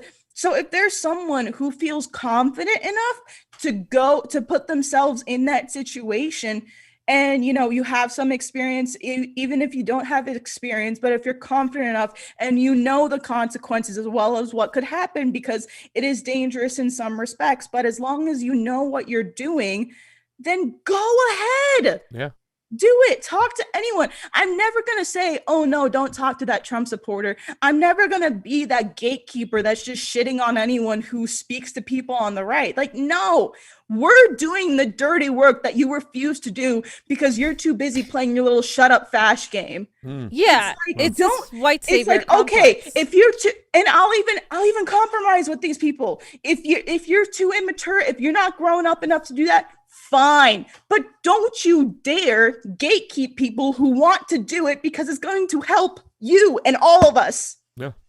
And it's just worth mentioning too, talking to somebody that is, let's say you go talk to like you did when there was a protest, you went to talk to some of these Trump supporters, some of them were Proud Boys, about Julian Assange. And you made a connection with one of them about Julian Assange. That would have never happened. Everybody else was screaming at each other. But you stood out as one of, I think, 2 or 3 people that were trying to like have a conversation and get somewhere, because having a scream match at each other just doesn't get anywhere. And so like the thing we have to point out is, just because you're talking to somebody doesn't mean you automatically go from being a leftist, BLM supporter like you are, into becoming a proud glory for the Trump team. It just doesn't work that way. I'm not going to change my ideology by simply having a conversation with somebody. In fact, I might plant a seed into somebody, and somebody might plant a seed into me. Like, maybe, like, you guys should figure out how to approach. How do you talk to people about healthcare? Right? There are people on the right that you can talk about. You can convince them about Medicare for all if you are specific and lay it out right. But if they hear like Medicare for all, if you're not for that, you're a fascist, and then you're not going to ever have that connection. So I think it's a matter of where they think like an alliance means like you're going to, like, I don't know, like lose who you are in the process. That's going to affect you. And Glory, I don't mind you talking to anybody, but I prefer you not talk about my scrotum on camera. Thank you. Basta. I just want to say that. Now, we have to confirm my good friend Nira Tandon, and then we'll go for Kanish's my treat. Oh my God. He's so gonna confirm her. And like, here's the thing that bothers me about that as well, is people were making so much noise over the Nira Tandon hearing. It's like, dude, Bernie already confirmed Antony Blinken and Avril Haines, 2 people who are arguably worse than Nira Tandon. And Lloyd Austin. But the thing is because they weren't as openly antagonistic to the progressive movement as Nira Tandon was, then they didn't get much attention. Right. So like, I don't know. Like Bernie confirmed the fucking diversity coordinator for Palantir. He coordinated someone who was having he confirmed someone who's having neocon tag team with Lindsey Graham over how much they both hate Iran and love Israel. That was warmonger patty cake. That's what John won that. He won Twitter that day. He goes, look at Lindsey Graham and Antony Blinken play warmonger patty cake. I hate Graham Iran was and getting you do giddy too. I'm going to drop a bomb like Lindsey Graham, you know, his head so far up Israel's ass, he found Dan Crenshaw. It's like that Lindsey Graham, he was getting giddy over how much he would love to work with Antony Blinken. Like, I think you're having a love fest. Work together well. Then I'm more than glad to compromise with this team. We have I Heart Putin T-shirts. He goes, I Heart Mossad. Lindsey Graham, get your list. You know, I'm gonna put this out there, Glory, because you're a biracial young woman, right? Yes. And all these DSA bros, and I'm not going to put a paintbrush because like I said, there are some people locally that do good work, just like people in the Sunrise Movement. But the leadership is always a problem, right? They talk about caring about minorities, but fall short when it comes to, say, telling you have to vote for Joe Biden, right? What is the point? And I'm asking this. I know Ryan Knight is getting, I wanted to say Ryan Grimm is getting a lot of crap for speaking against DSA or you know, these institutions. But like, what is the point of supporting an organization that is basically there to put socialists into a capitalist democratic party? Can you tell me? I don't understand the point of doing that. I mean, well, the purpose of DSA is, again, like the purpose of like the 50,000 other co-opted socialist organizations in the U.S. is it's the sheepdog, you know, typically young and energetic people away from radicalization and back into empowering the very system which destroys them, because that's what DSA does. It's like DSA, they couldn't endorse, you know, Gloria La Riva or anybody else running on a socialist ticket. They couldn't even endorse Howie Hawkins. They couldn't, because they don't get lost in the sauce here. That's what I'm saying. DSA is a co-opted organization that's just a ball sackless version of PSL. Once again with the scrotum talk. I love how Gloria you put Jones. this. I know, right? Bring up a lot of ball sacks. And I don't know, Gloria, don't get lost in the sauce. And I don't know why DSA, first of all, I told Jill it was a setup. Don't go to Russia. They're just going to use it against you. Wait, did they endorse Biden? No. DSA? No. They endorsed nobody, right? No. They endorsed nobody because they couldn't endorse a Democrat, so they ended up endorsing nobody. Which is like, what's the point? Did you not see Gloria La Riva? Like, listen, I have my disagreements with Gloria La Riva, but I mean, I voted for her. She's the perfect candidate for you if you're a socialist or a communist or a democratic socialist. Okay, so as we wrap this section up, what do you've been on the ground for BLM protests, but you've also been on the ground for Assange. Like there's a disconnect there, right? There's a large disconnect there. your interactions with different groups are completely different, but you're one of those people that is for both. You know, you're actually the one person that's consistent, one of the few people that's consistent. You're against a police state when it comes to a local level, and then you're against the national security 12. state, which is the police state. Well, it's the same. I don't understand why more people aren't consistent, but playing that video. here is Glory Jones right here. Let's play Glory Jones here. Oh my God, I can't believe you guys. And seeing in the news the massive Iraq protests, and I just wish we could bring those back, but instead having it being against simply one president or one Republican administration, have it be against the entire foreign policy establishment. Because the war crimes didn't start with Bush, and they didn't start with Obama, and they didn't start with Trump. It started way back, even further than the 50s, when the CIA overthrew Iran's first prime minister. And it was the same foreign policy establishment which ruined Honduras, which ruined Haiti, which ruined Iraq, which turned our first black president into a corporate shill, which brought back open slave markets to Libya. So I just wish that we could hold someone like Nira Tandon, who's saying we should steal oil from Libya, accountable in the same way that we hold John Bolton accountable. I wish this wasn't such a partisan thing. I wish we could oppose the foreign policy establishment as a whole, because Democrat, Republican, Green Party, Libertarian, Independent, no matter who you are, at the end of the day, when we go to this war, Raytheon stocks are going to go up and Boeing stocks are going to go up, and our troops and poor black and brown people are going to suffer because of this. They're the only ones that bear the cost of war. They're the only ones that have their homes destroyed. They're the only ones that have their lives ruined because of economic sanctions, which are, I believe, as an act of war as well. So I just wish we could protest the whole machine, and I'm so happy to see everyone here today, and I think we need to keep it up and just expand this movement into something even bigger, because we need to stick together. Because people who actually do expose war crimes like Chelsea Manning and Julian Assange, they're in prison right now or being fined. Julian Assange is dying of prison, so we need to show solidarity for everybody. We need to unite and bring back a true anti-war movement that is focused on systemic upheaval rather than just one single person. Ladies and gentlemen, that has 8.2 thousand views. I want 10,000 views out of that tonight. She said so much in such a little amount of time. Perfect. Tying it all together. Wow. Oh shit. Wow. Tying it all together. Glory Jones. Glory Jones, Glory 2036. 2036. Glory Jones. 2036. That was funny. 2036. Make the t-shirts. Oh my God. Listen, if I ran for president, I would either get like 20 votes or I would get JFK'd. You'd get Johnny's dolphin. Johnny Dolphins. Yeah. So is Biden going to save us all, Glory? That's my next question. Johnny made a tweet over here. There it goes. There, Fred Edward, where are you at? Fred Edward has been asking for the dolphin for so long. Yes, I love the dolphin.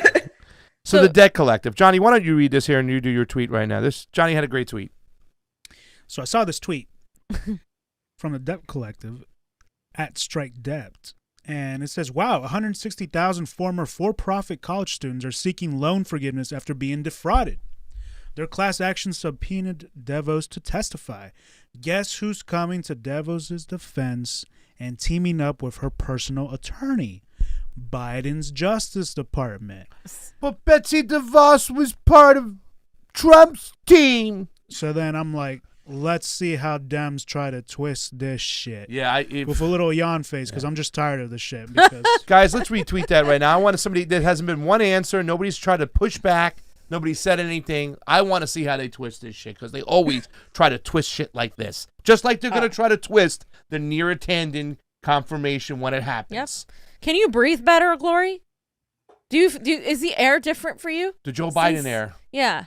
Malarkey air. It's that stopping fascism air. Ah, okay. I just want to make sure. I just feel so wonderful to think of, those hearts in the White House lawn, alongside the National Guard in DC, and all the rainbow flags that are going to be flown on top of our drones that are going to kill some brown people abroad. And just the Black Lives Matter fists that are going to be worn on police helmets as they beat the shit out of protesters. But there's healing, there's compassion, there's courage, there's love, and there's Joe Biden with his jeans on and a coffee going, there's a bunch of malarkey out here. What's going on?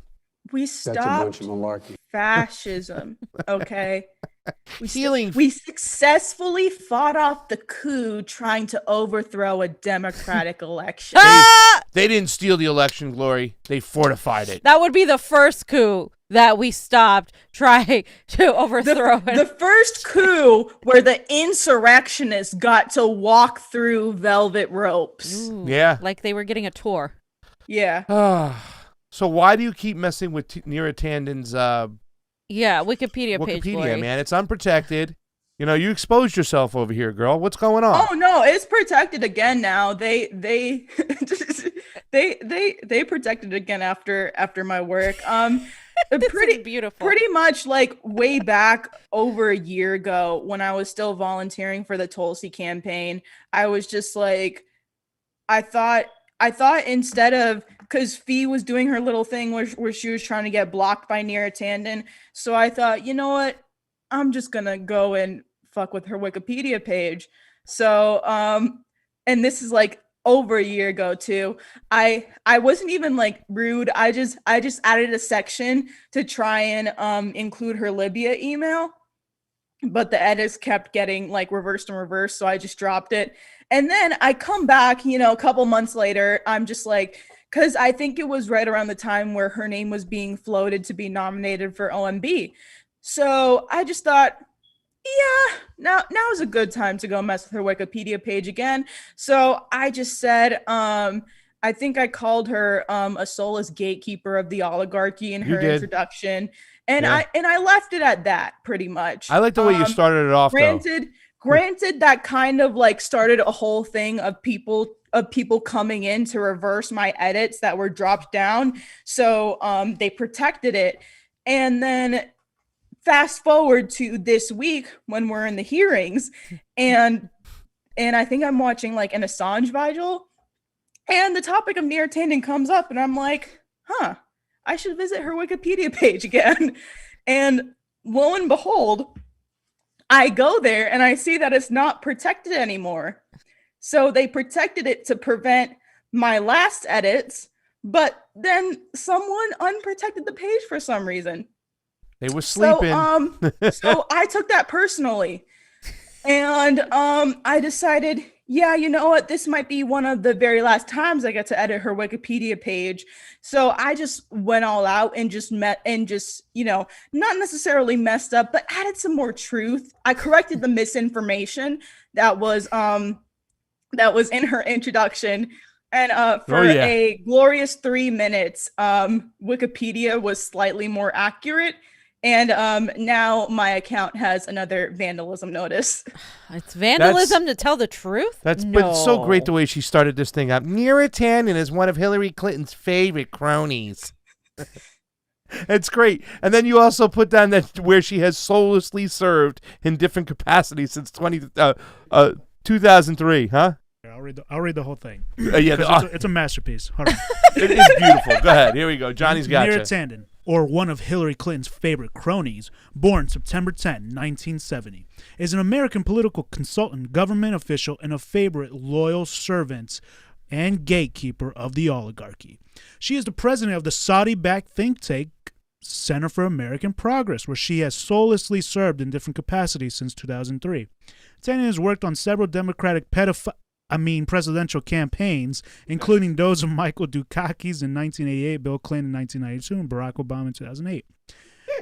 Tandon advised Hillary Clinton's successful 2016 primary rigging and unsuccessful 2016 general election campaign, which was won by the alternate tool of the national security state, Donald Trump. She was also a senior staffer on Clinton's unsuccessful and racist campaign for the 2008 Democratic nomination.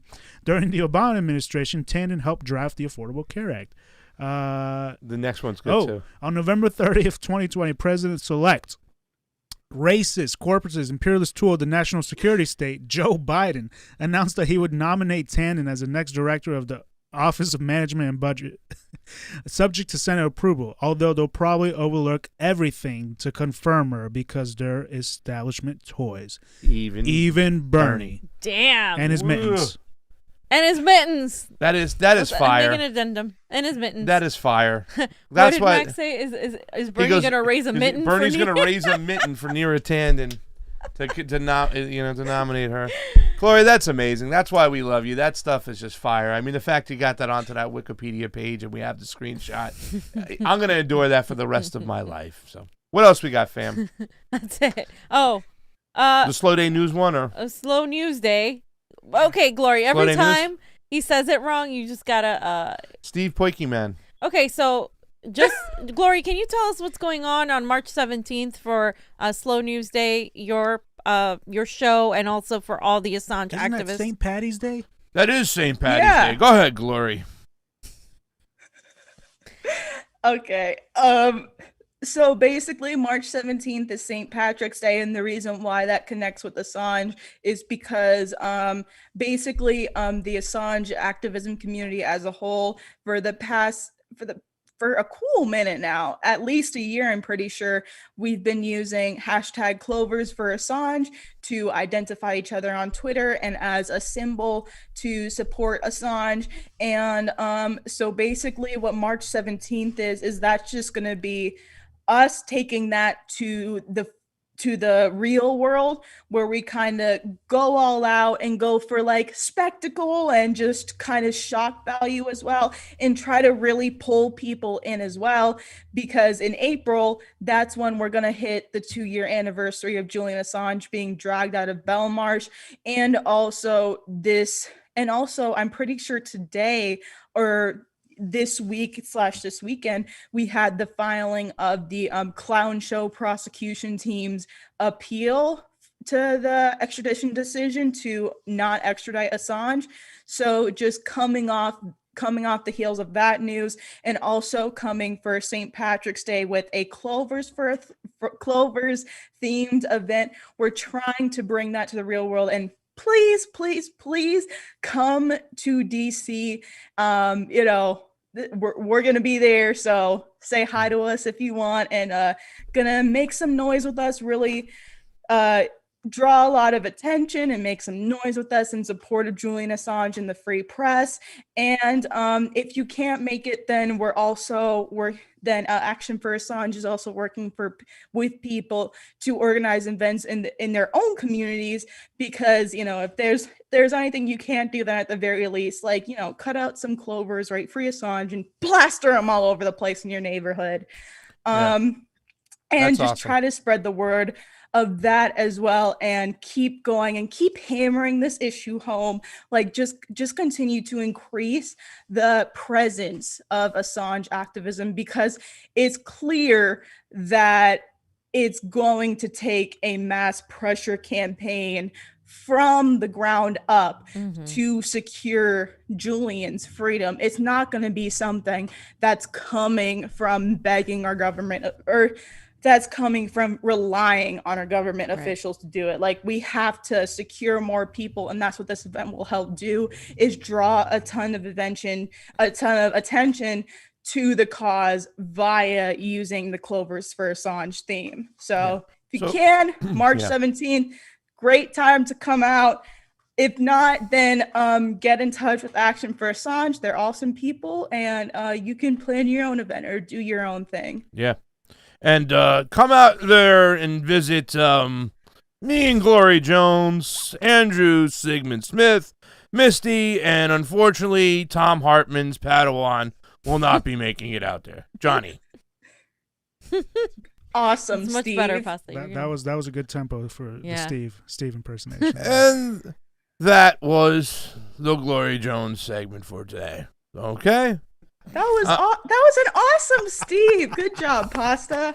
Great. I'm going to read some Super Rays over here. It's all right. Because Embald Fate. By the way, 110 watching. Bravo. Bam. Emblemed Fate. We had 110 people watching. As soon as I said Embald Fate, we lost one. Embald Fate, we love you. You said I earned a t-shirt. Wasn't really trying to do in, but I'll take it where I send my mailing. Yes. Yeah, that was the other day. Yeah, we have all your stuff. We're going to send it out. Right? Yeah. Once the shirts come in, which they should be coming in any second now, we will send it out. You can win another T-shirt today with a good Super A. We also have mugs coming in. I'm so excited. We have mugs coming in. Oh, but you'll be able to buy them Okay, later. Giselle Bukowski. We're working on the store. We're working. Working on everything. We do have some great stuff. The Defund the Pentagon shirts are going to be going out. The FAM shirts will be going out. We need more Putin shirts. Misty Putin. has a Heart Putin one she wore. Giselle Bukowski, thank you for the Super Ray. That is awesome. You are amazing. Cultist Demon, we should absolutely reach out to conservatives on the populist right, but we need to nudge them left and help them understand that they are probably more left-wing than they think they are.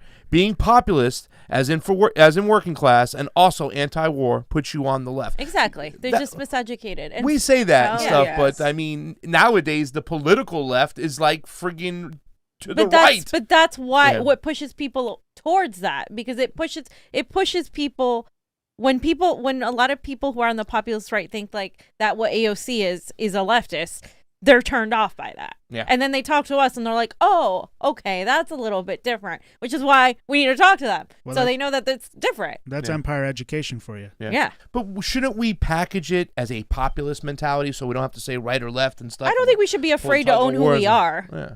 Well, I mean, I always call myself a leftist libertarian too, but but that's because, well, I don't want to get into it. Let's talk to Snorky Y2K. Snorky Y2K, where's Snorky? Where have you been? Snork Y2K, not Snorky Y2K, but the Y is at the end. Snork Y2K, also known as Fart Wink 2020, the wink after the stink. Time for a president that is not a Dem or a Republican. Medicare for all, cradle to the grave school, universal ultra-high-speed internet to every address, term and age limits for Congress, courts, and office, create climate force that cannot be conscripted for war and funded equals to defense, set education to equals funding to defense, nationalize the Fed, post office is public bank. Yeah, public banking back into the post office. Snorky Y2K, Snork Y2K. Great ideas. That looks like a shirt winner right there. That is a great Super Ray. Thank you across the board. I like the Fart Wink 2024.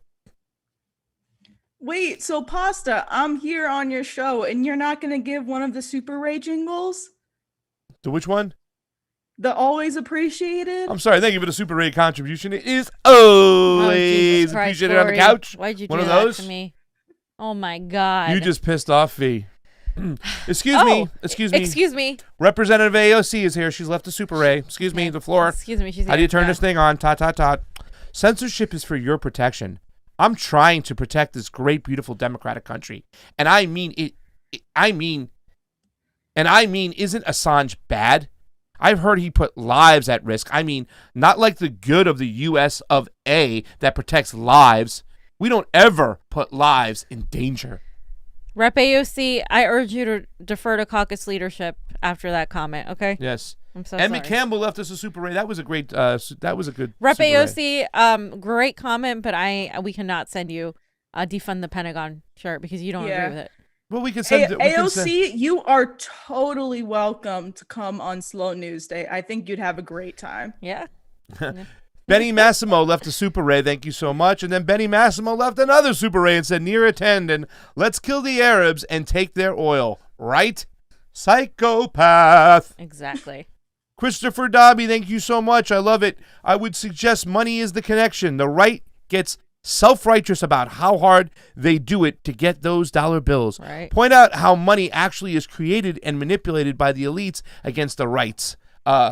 Interest too, against the rights interest too. Exactly. And let me tell you something. I tell this to my mom all the time. You better get some crypto. You need to diversify your bonds because it's coming. The crash of that dollar, that's the only thing that's going to make them open up their eyes. But it worked for them. You know, this country worked for them years ago. They were able to get a job that might not have been the best, white collar job. It could have been a blue collar job, sweeping the docks or sweeping whatever. And they still get paid an honorable salary where they can buy a house, send their kids to college, go away 2 weeks on vacation. What did we get? The exact opposite. We got shit. In fact, that same person who sweeps the docks now is homeless. So they are married to money, and it worked for them, so they're kind of plugged into it. All they do see is dollar, dollar, dollar, because it also is their lifeline. And a lot of people, older people, they're afraid to die without the proper money and Medicare to get them across the finish line. Exactly. So they're very fearful of that stuff. So yes, making that connection, Christopher Dobby, to the finances is important. And explaining like MMT. That's who we got to get on the show. Steve Grumbine. We got to get him on the show. Huh? We do. He just came out of the hospital. I want to ask him about crypto. What do you think? Yeah, we got to talk to him. Because I'm interested. I'm interested in his thoughts. I don't think he's a fan of crypto. I don't think he is. Yeah. I don't think he is. It's I want to hear his. Exactly. Arguments. I asked him what his favorite flavored ice cream what it was. I'm like, what's your favorite flavored ice cream? He said, learn MMT. I love you, Mr. Grumbine. Hope you're out of jail. Hope you're out of the hospital and feeling well. We love you. Daniel Desetter. Is that how you say that name? Decatur or Desetter? Deceiver. Daniel Deceiver. Daniel Sam Deceiver. That's terrible, Daniel. I'll never do that to you. I love you, Daniel. Sorry. Thank you, Convo Couch, for keeping me sane while they fortified an election in broad daylight. Much love, Fee, Johnny, and you too as well, Pasta. Daniel, the next section is going to blow your mind away because the fight for election integrity never stops. By the way, just some love real quick to the YouTube people over there. 375 of you. A lot of you are now moving over to the Rokfin. The rest of you, come on, get over there. I see Malik Carey over there. I hope you got the shirts. Richie M, Pedro, Keen James. We love Keen James. I saw the little video of you this morning, Keen. Stupid Enochs, Clifford Maxwell. Pasta is funny tonight. LLW. Just tonight. Yeah. You're right. I love how that's the only comment that Pasta reads out. Colonel Autism. Get over there. Understanding the fight. We love you guys all. We appreciate you going over to our YouTube, but we really need you right now on the Rokfin because YouTube, what the hell is going on? Gamer's on there too. Shout out Gamer. Gamer for life. What's up? Yes. Shout out to the mod squad. We got all our moderators. Our moderators are there. Doing an amazing job. Yeah. We gotta send them something too. We do. All mods, send us an email. They're gonna have we'll send you a pencil. We're gonna have a special OnlyFans. No, we should get like a cool wrench, like a Convo Couch wrench. Oh, that'd be awesome. What? Oh, a wrench. Shout out Claudia Golis in the chat too. Big shout out. Claudia. Rocky Bellinger's also in the chat as always. We love Rocky. Jason, I hope you're hanging out there. Johnny, can you do me a dolphin? Fred Edwards here. Yes. Fred Edward went with Kyber Swap. You know why? Because Kyber Swap, you can buy Ray. You can buy Ray token on Kyber Swap. Yeah. Good move, Fred Edward. Get some Ray. Get some Ethereum. What's troubling me with the Ethereum right now is that the transaction fees are really high. They are. So I think go Bitcoin first. This is not financial advice. I'm not a financial advisor. Blah, blah, blah. And but for me, I think I'd be moving more into Bitcoin for now until Ethereum fixes that. They got to get better on that. But it is up to 1860. It is up to 1860 today, and that is really, really good. And you can play around and have some stuff. I actually bought a little Kyber the other day just to wet my beak. So let's get started right here as the last section. Johnny, you want to go into this one? If you want to. Of course I do. I don't have my thing until 7:30. Oh. Okay. So as always, Johnny, the nice print is stuff we can put up on the screen as I read it. And this is about elections because they said we can't talk about elections. So what does the Convo Couch do? We double down. We'll talk about elections. One of the biggest issues with America's post-election process is that they lack the checks and balances across the board. The mainstream media and certain legislators nefariously dupe the public into thinking that post-election process have adequate recounts and audits by constantly repeating the establishment's narrative. There were 3 counts already. They already had an audit. Hey, didn't Trump lost Georgia for the 4th time? The truth is, the post-election process is just as big of a scam as the election itself. Take Maricopa County in Arizona, for example. Right now, the Arizona State Senate is in an all-out battle with the Maricopa County Board of Supervisors to obtain data in order to conduct a third-party independent audit in the second-largest county in the U.S. However, the Board of Supervisors keeps denying the state Senate access to the machines and the data, claiming they have done 4 audits and that should be sufficient enough. The state Senate says that these audits are not legit and haven't backed down. A lot of election integrity activists are paying close attention to what's going on in Maricopa because they really haven't had sufficient audits anywhere this general election. For the people who don't know anything, what do you mean the audits aren't real? Well, we're going to get into that because we have some stuff to explain exactly what's going on. You know, a lot of people say all the time, the mainstream media repeats it. Well, Georgia just had their 3rd recount. Wisconsin had 2 recounts. Pennsylvania had 3 recounts. There was an audit in Michigan and stuff like that. But what they are is they're really not real audits. I mean, a real audit means you go in there, you look at the ballots, you see if they're legit, you see if the signatures are legit, you check them to make sure they're on the registration poll, you do all the checks and balances, which should be done anyway in every single election whatsoever. In the case of Arizona, and this is when you understand election laws, a lot of counties don't want to give up the ballots, the actual paper ballots, because they're trying to protect what they say the privacy of the voter. So what a person like Robert Brakey, who's been known as the Brakey method, is he's kind of brought light to the election integrity activist world years ago that all the tabulation machines that count 95% of the ballots in this country, 95% of the tabulations on these machines with proprietary software that you can't look at, it's called black box voting, does the same thing. They take a picture of the ballot, create an image, and then count that image. Kind of ties into Raji Rob's case, right? Mm-hmm. As soon as it goes through that machine, it automatically has a count ready in the back end of it. Yeah, it stores it in the server. Exactly. So what Brakey has done... We're supposed to trust that. Election officials don't, we don't have to take look a peek at that 30 days before an election. Yeah. It's just in there. And he always said early counting is early fraud. Why? Because if I got a count of what's going on, fam, it's kind of like the Amazon thing. I got the playbook. I know what areas to hit up. I know what to change. I know where we have to get some people out to do our work for us. It's like getting that playbook ahead of time. That's why counting, the law is it's not supposed to be done until Election Day.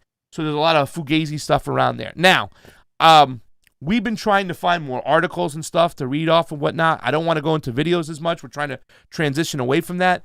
But there's not a lot of stuff out there where a lot of people who are reporting the stuff. Let me just say that the mainstream media and Rachel Maddow hasn't showed up to Maricopa County, Arizona to cover this. Neither has Wolf Blitzer. Neither has any of them. What about the Humanist Report? Nope, not Fredo or the Humanist Report. What about Sam Cedar? Not Sam Cedar. Nobody's talking about that. Damn. Right? So what's going on in Arizona? Not even status douche. What's that? Not even status douche? No. I love when you use the word douche canoe. Jeez, not Anna. Okay. Not anyway, TYT? Not TYT? No. But she shows up to a NATO conference? Okay, anyway. So really what's going on right now in the Arizona state legislation, they have so much backing from the people out there that want a real audit. Okay? That's what they're fighting for at the end of the day. They're not fighting for them to overturn the results. They're not fighting for them for Donald Trump. They're fighting for a real audit. In other words, the 90% of these people have said, listen, I don't care who won. I just want to know for sure that Joe Biden won, and I want you to show me your homework. That is it. They're fighting it. So what's been going on is that the Board of Supervisors, which is a subdivision of the state Senate, they've argued this back and forth, will not give them the information they need. They will not give them the ballot images or the data to let a third-party, independent party come in there and check the work. The state Senate is still fighting. They've ignored the subpoenas. So right now they were coming up to a vote to hold the Board of Supervisors of Maricopa County in contempt if they don't produce this stuff, right? So in other words, if you don't give us the stuff we want, we're going to start locking some motherfuckers up. Damn, yeah. son. Now, Eddie Farnsworth, who's on a show right now, this is a local Arizona channel. He's going to explain everything that's going on. And this is just so telling because this is what's going on in the election integrity world. It tells you everything how the mainstream media dupes you into thinking that there is audits and recounts. It tells you like how you have to fight between the state and the Board of Supervisors and who's in control. If they have nothing to hide, give us the work, let us verify it, and we move the hell on. Eddie Farnsworth, who's an ex-senator who just recently retired, I'm talking a couple weeks ago, talks about the smoke and mirrors coming from the Board of Supervisors in Maricopa County and the way they bring in camera crews. They were actually opening up the machines, Glory, and the Maricopa County supervisors was filming that and putting it on their Facebook like, look, we're doing audits, and they see them opening up the machines. Now, if you know anything about the fucking elections and the tabulation machines, Johnny, it's not the hardware, it's the software. Yeah, you know that's bullshit. They literally do this. They put it on their Facebook. Okay, so let's take a look. This is Eddie Farnsworth with Ron Lutters and Ray Michaels, who have this local, small Arizona radio show. Listen to what they have to say. Well, who ordered this? Who ordered the machines to be taken apart? The scope of the subpoenas, both the ones I issued and then were reissued by Warren Peterson, The scope of the subpoenas was for an audit of the machine, an audit of the software, an audit of the ballots, etc. And so I would assume that this is a part of that. So the Board of Supervisors are the ones that decided what the scope of this so-called audit was going to be. I'll be very clear. This is not a broad forensic audit like the board has claimed. Yes. They are simply focusing on the machines and some of the software that they're checking, plus the audit functions on the machines to make sure that they can say, you know what, the machine functioned properly. And that's basically the scope of this so-called audit. So well, but if they they're were the ones that did it. if they were programmed to do something specific, and it did that, then you could still say, yeah, they did exactly what we asked them to do. Correct, and I said that before on this program that the machines themselves, there could be a problem, and we need to just do a cursory look at the machines. But people are going after the Dominion machines, and I've said the machines aren't the problem. Mm-hmm. Like you said, the machines are told what to do. Now, what were they told to do? That's the problem. Now, there could be a glitch in the hardware. That's probably not the case, but it's possible, so let's give a look. The concern that the Senate has is that this particular audit is not broad enough. So, in the negotiations, one of the things that the Board of Supervisors wanted was that there was an EAC certified auditor. The Senate said, look, we're okay if you do an audit under the EAC. We don't have a problem with that. But never did the Senate agree that that was going to be the limited scope and that they weren't going to be able to do the audit themselves. This is the confusing part about this, and the Board of Supervisors is confusing it, that the subpoenas did not say we want the Board of Supervisors to do the audit. The subpoena said you need to provide this information and the machines so that we can do the audit. Right. And what they've done is essentially said, when we remember we've talked about we were in court case and then we both decided to put it aside. Both sides decided to do that, and then because the negotiations were going on, the Board of Supervisors agreed that they were going to provide the information. They even agreed that the legislature has the authority to issue the subpoenas, that the county is a political subdivision of the state, and that they would provide all the information that the Senate was requesting. So the court case was put on hold, and then as the Senate moved forward, the Board of Supervisors decided, oh, never mind, we've changed our mind, and we're going to do the audits, and you guys, we're not going to give you anything. Okay. You know what this... So the EAC is the Elections Assistance Commission. It's a national organization funded by the federal government when the HAVA Act came into play. And that was the George Bush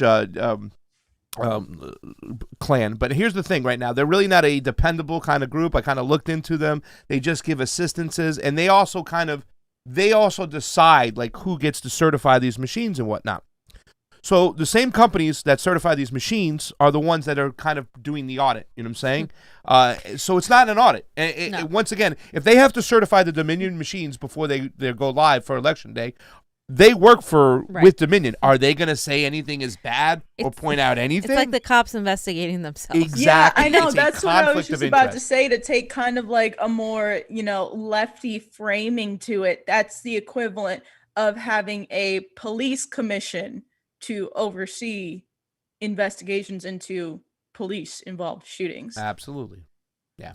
100%. Yeah. And the Board of Supervisors, once again, they are acting in bad faith. Why? You know what I'm saying? There's 5 of them right now, and they refuse to give over the information. If, in fact, you have nothing to hide, let us do the audit. And this is something that I really love that's going on, that the people of Arizona have not stopped. They have not slowed down. They've been pushing. So, yes, let's take a look at what the Board of Supervisors, how they're acting in bad faith over here. We'll start it at 9:24, John. Board of Soups? The Board of Soups. Acting in bad faith? Yeah. No. Nah, Gloria, you never witnessed No, that is so unheard of. You didn't have to wait for 9 hours. Wasn't our experience with the Board of Supervisors so amazing and welcoming, guys? The answer to your question is the Senate is not walking on eggshells. What we have, in my opinion, in my humble opinion, is that the Board of Supervisors negotiated this truce in bad faith. So if you remember the timeline, the subpoenas were issued by myself. Mm-hmm. because we weren't in session, we could not declare contempt, which is what has to happen. And so we had, and then the Board of Supervisors filed a lawsuit with the court. We responded, and we were in the middle of that fight, if you will, when we got past January 6th, and then the Board of Supervisors, through their attorneys, said, look, the election's over with, the Electoral College has been certified by the Congress, therefore, it's all moot, and you're going to drop your case. And the Senate said, no, we're not. In fact, we've issued new subpoenas. And so that was going on when the county board, through their attorney, said, okay, we want to settle, we want to negotiate, we want to give you what you're entitled to. We entered into negotiations in good faith. Apparently they did not. Yeah. Right. Okay. And that negotiation led to the Senate agreeing to kind of put the lawsuit on hold, and in good faith believing that the Board of Supervisors were going to give this information and the machines, et cetera, for an audit. Pretty much. They didn't. They lied. And they used the COVID as cover once again because they couldn't be held in contempt because it was a closed session due to the COVID. So really they got away with lying and telling the people, listen, let's just certify. We'll go back. We'll revisit this. We can't hold this thing on. They duped the public, you know what I'm saying? And that's what I have the next part I put, ignoring the conflict of interest while duping the public. And this is important to point out, this part of the video, fam, because this is what they always do. They did it in Georgia. They did it in Michigan. They do it in Pennsylvania. They lie. It's like when I was interviewing somebody, I said, well, we haven't had a sufficient audit. He goes, I thought we had several audits. I'm like, we haven't had a sufficient audit yet. Not one. Not this election, not last election, not the election before. They hide behind proprietary software all the time. And that's why like a guy, John Brakey, comes in. He says, listen, voting is a private issue. Counting is a public issue. So those ballot images belong to the public. Give them to us. We want to make sure that you have the ample amount of votes to match up with what you reported. If Joe Biden won, we want to know. We want to look at your homework. It should be a non-issue. It should be. It should be an automatic. They shouldn't even have to debate. There should be an audit 100% after every single election. So check out this part right here as they ignore the conflict. That like, oh, the results were already certified, so it doesn't matter. You heard that. Yeah. Like, really? You heard that. Oh, this guy was already killed, so we can't investigate his death. He's dead already. What kind of bullshit logic is that? It's like, we're never going to move forward with our elections if we can't investigate what happened in the ones that took place. Yeah. No, and using that analogy, Gloria, is really I think, makes more sense to people because it was a crime that was committed, right? Yeah. Right. That Raji explains his case always with like, oh yeah, there's blood on the floor, there's blood everywhere, there's a dead body there, and you're not gonna allow an inspection of it. You know what I'm saying? Like they did the same thing to him. Remember, they said, "Well, the election's been certified. Let's just move on." And Roger's like, "The hell, I'm moving on." That doesn't change the fact that you could have potentially cheated. The Show us your establishment work. does that too. They did it to Maria Estrada when she was questioning the her guy election. Who is the lawsuit against certified the election, and the judge is like, "Yeah, okay, yeah, no. It wouldn't change the result anyway. No, it wouldn't. Yeah, that's the delegate math of the DNC. There was cheating. There was major malfeasance. There were institutional players, Fiorella.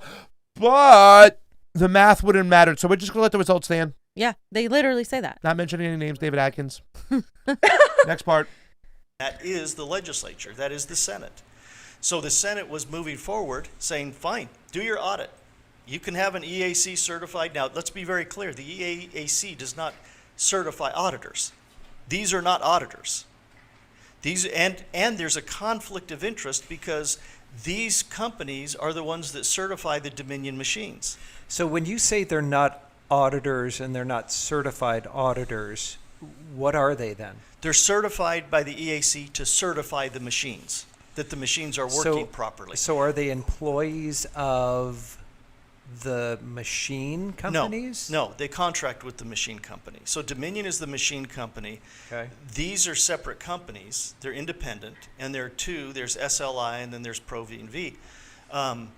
They are the companies that contract with Pro V&V more than SLI, is my understanding, but they contract with Dominion to certify the machine. So when they go in, there has to be a certification. They go in, look at it to make sure that the machine is working the way it's supposed to, and the software. To the standards of Dominion or whichever company of the it is. EAC. Yes. Let me interject. So is that a conflict of interest? Yes. Yes. And let Absolutely. me interject here. As many of you know, I have been an auditor. I have been an auditor for the Auditor General's Office of the State of Arizona, which, by the way, works for the legislature, as you know. That is correct. And I have been there. I've been auditing in many governmental positions. And this is not an audit, ladies and gentlemen. It's a total misnomer. They're calling it an audit. It is not an audit. I call it a review. And later on, it's almost like a recertification, right? Because they certified it at the start, and now they're just going to recertify it. Exactly this is what not they're an doing. audit process they're going through. That's exactly what they're doing. And again, even if it were an audit, which it is not, but even if it were an audit, they have a conflict of interest. They're the ones that certified the machines to begin with. Yeah. Exactly. So even if it were an audit, they shouldn't be doing it anyway. And Johnny, I just put the websites up for the two companies because this is important right now. When somebody goes, "Oh, we had an audit," right? Not the EAC. I'm sorry, the SLI and Pro V&V. When somebody says, "Oh, there was an audit," just ask, "Well, who did the audit?" If you know it's SLI, if you know it's Pro V&V, you know it's full of shit. It's not an audit. It's not an audit. It's like, okay, the machines are perfect. Everything's fine. That's it what works it is. right now. Everything works great. And they literally go out and they dupe the public into telling them they had an audit. It's Even not prominent journalists, people who don't know about election integrity, they read that, they're like, wait a minute, there's been audits everywhere. I don't know what evidence you guys are talking about, right? Yeah. Like, we've had many audits. Yeah, there's been recounts and audits. Yeah. There you go. So that's SLI. And when the journalist there was like, "Is that a conflict of interest?" It's like, yeah, it is, because they are contracted by Dominion. Yes. That's like Convo Couch contracting somebody to clip up our clips, right? Yes. There's gonna be some type of conflict of interest. Exactly. There, right? Yes. It's exactly what it is. The police metaphor is the best one. I mean, it's the same. You can't do that. You can't have bank robbers investigating themselves. Yeah. If SLI or Pro V&V, which is one of the bigger ones right now, if Pro V&V said these machines aren't working good, they're not really well, then they'll never get the contract to certify the machines again. Then they're out of business. Exactly. Yeah. They're out of business. So, of course, 99.99% they'll be like, well, this button doesn't work. Maybe next time. But other than that, they might find something to tackle at. But once again, and they're approved by the EAC. Don't worry, guys. Yeah. That's how stupid this whole situation is. But I just wanted to put out the names. SLI, Pro V&V. It's time we start naming these contracts like that's K so and H. Illuminati. Look at their look. That's Johnny, so don't get us taken Johnny down Illuminati. now Look with at that logo. Johnny Rabbit Hole, don't you do it. Come on, Johnny, stop. Johnny Rabbit Hole, Hold don't on. go down it. You guys see these? You guys see these little 4 circles here? What is that? I need to get HD JPEG from Pro V&V, please. I need to see that, because you guys can clearly see that, right? No, I see one circle. All right, so that's my wording up here. So now we have established that it's not an audit, right? The Board of Supervisors is a subdivision of the state, meaning that the state Senate has the authority over the Board of Supervisors. The Board of Soup refuses to let an independent third-party audit take place. The Senate then met Monday to hold a vote to place the Board of Supervisors in contempt, Which they meaning were. you don't give me the information, you go to jail. They thought they had a 16-14 advantage because there were 16 Republicans, 14 Democrats, and they agreed to go this way. But one Republican flipped, yielding a 15-15 deadlock. Food for thought, though. Before this vote, the Board of Supervisors actually went to the state courts to try to get a restraining order against the state Senate to prevent the vote. Wow. They literally went and tried to do that. Wow. That TRO, didn't work. Huh? But either way, I mean, you cannot make this shit up. This is like mafia shit. This was Monday. This is literally what they did in Raji's case. Yes, They literally tried to get Dean Logan and the Board of Supervisors tried to get a restraining order. Judge denied it the first time and then approved it. A protective order. Ridiculous. Specifically for the logs. Yeah. Specifically for the logs. For the logs. And it's ridiculous that you can be a subdivision of another political entity and you can get a restraining order against them when you're that subdivision of that political entity. So now the one state senator who flipped, Johnny, it's kind of funny because they didn't expect it. He asked for police protection due to threats on himself and his family. They did the typical Democratic thing. He's under, that's it. He's being threatened. I need the police. They're like, dude, there's going to be political ramifications to pay. We ain't coming after you that way. So take a look at this little video. This is on the local news right here, Arizona. Stakes are high. It's not unusual for the debate to be passionate and forceful. Yeah, it was the case in the state Senate on Monday. What was unusual was the tone of some lawmakers perceived as threatening by others. As ABC 15's Mark Phillips reports, that led one member to get police protection for himself and his family. The political fireworks between state Senate Republicans and the Maricopa County Board of Supervisors had already led to at least one board member receiving police protection. No elected official, whether at the county board level or at the state legislative level, should have to have a police presence outside of their personal homes. At the time State Senator Paul Boyer said those words, Boyer had just announced he was a no vote on a resolution to hold the Maricopa County Board of Supervisors in contempt. It's critical that we, the state Senate, and the County Board of Supervisors find a way to amicably work together. The board refuses to turn over everything demanded by the Senate as part of its investigation into alleged voter fraud. Boyer's change of heart did not go over well with Republicans.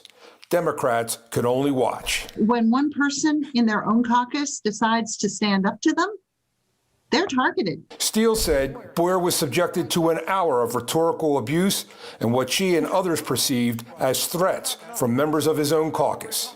If you say you're going to vote along with your caucus and then you do not, your word is never going to be trusted again. So now it's in the hands of the public. And I'm understanding that several groups that were independent have recently formed a coalition to take care of this on their own. Senator Townsend said she was not advocating violence. Her threat was political. I was very specific about what I meant, that these are issues that we can't apparently take care of at the Senate on our own. So there's another avenue, and that's the public. They can get things on the ballot and they can recall people. In a text, Senator Boyer told me, after hearing about Townsend's comments, I immediately became worried for my family. I've never reached out to DPS before for a police presence until yesterday. Senator Martin Quezada says, given the times, Townsend's remarks were irresponsible. The only thing that should happen is she needs to be held accountable and right away. Mark Phillips, ABC 15, Arizona. It's another Democrat calling for more censorship. Hold her accountable. Take her Twitter down. Yeah. Take her Twitter down.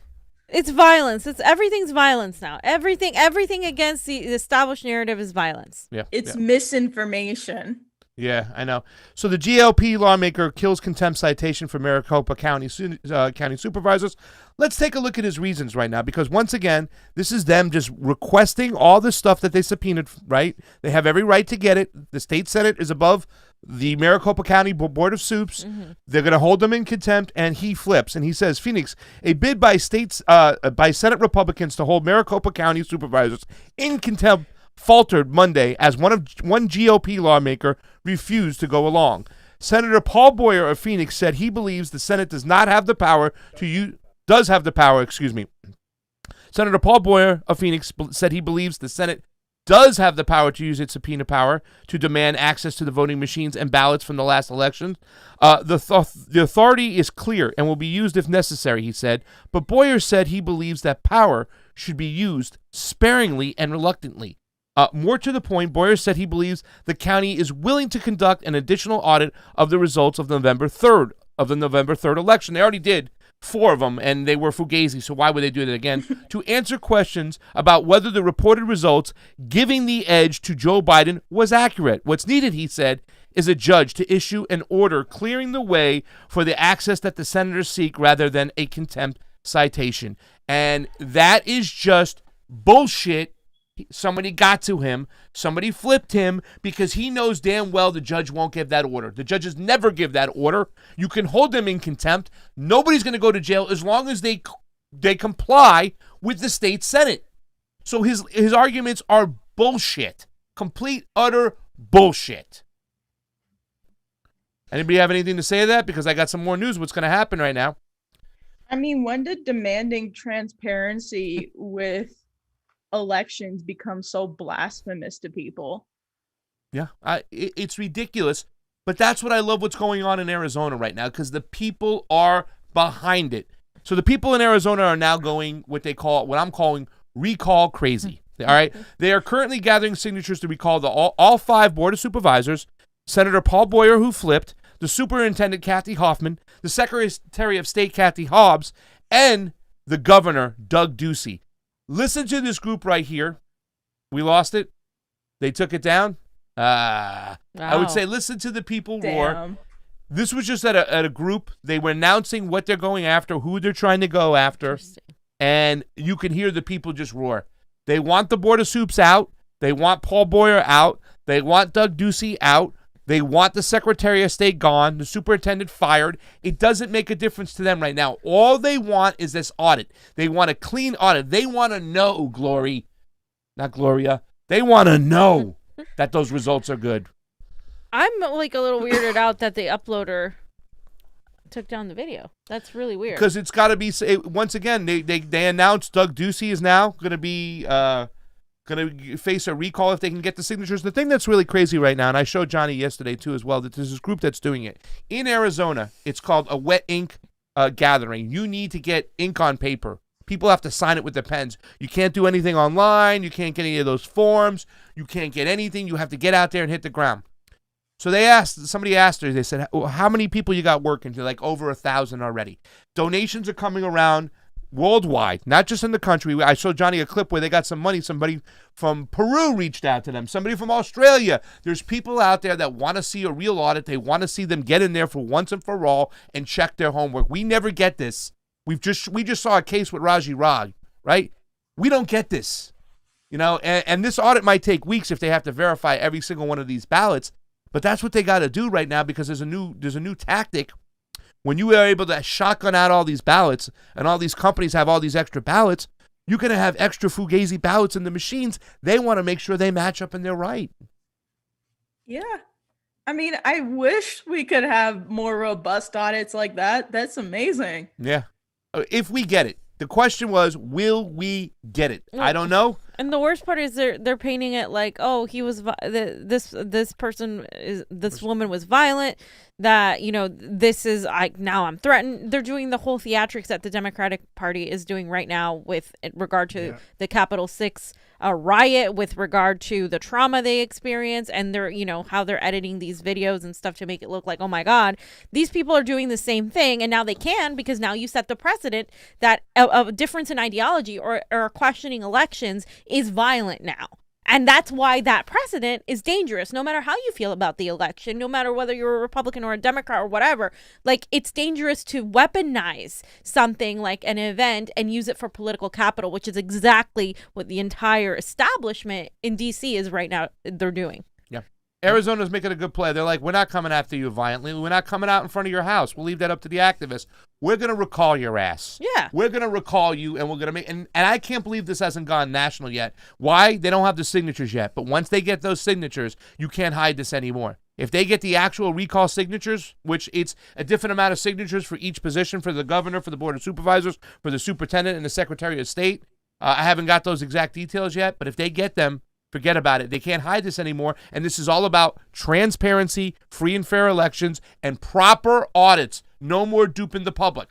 The great thing about this, closing this show, I could have made this whole section and featured John Roberts Brakey. He's been on the show before. They call it the Brakey method. He's the one who kind of saw that they take these digital images and said, because there was so much fight in a lot of these counties, fam, where they don't want to give over the ballots because they don't want to give up your information, right? They want to keep your secret. They want to keep your privacy there. So he said, well, look, give me the ballots, and it's the digital ballots, and it's been going on for a long time.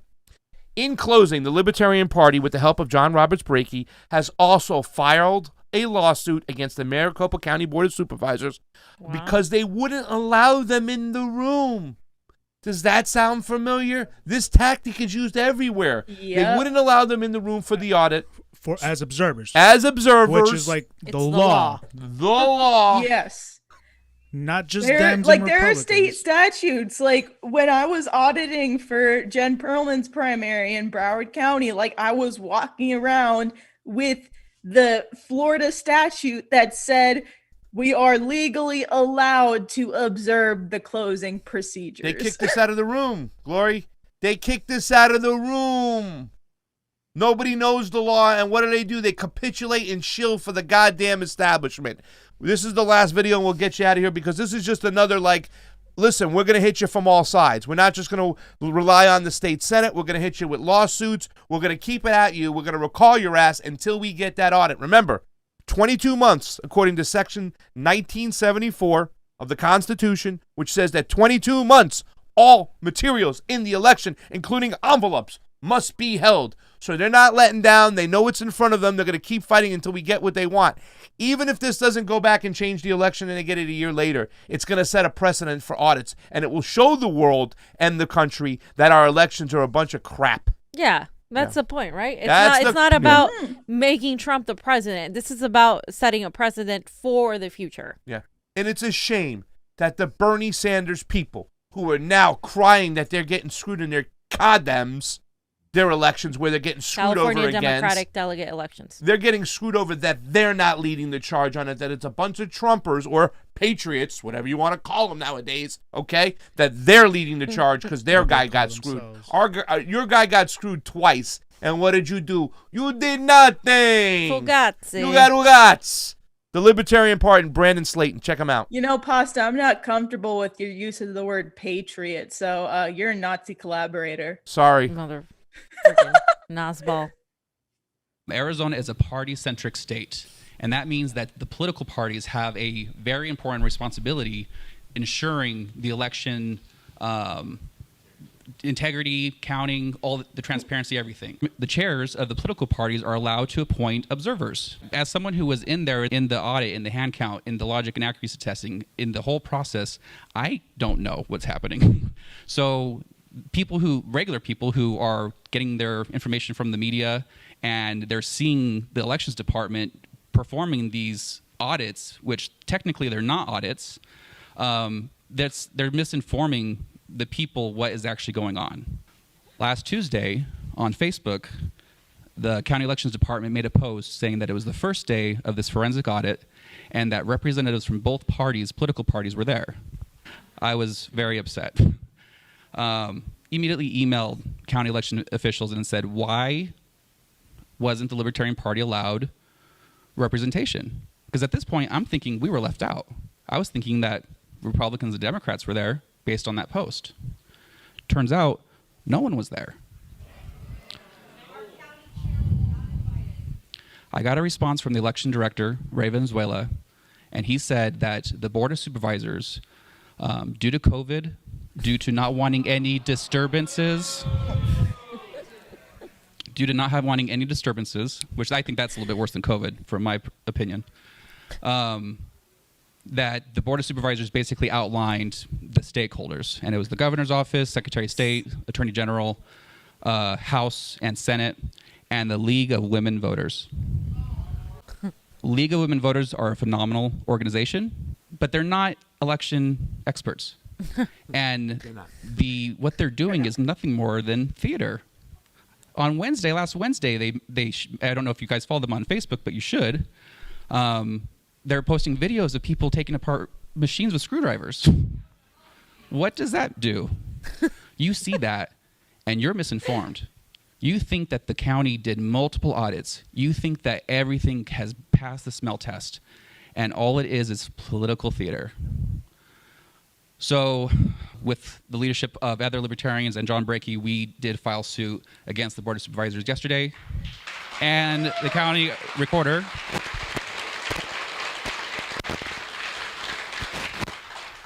It's a simple, straightforward case, and it basically alleges that we deserve to be there. They excluded us, and we deserve to be there.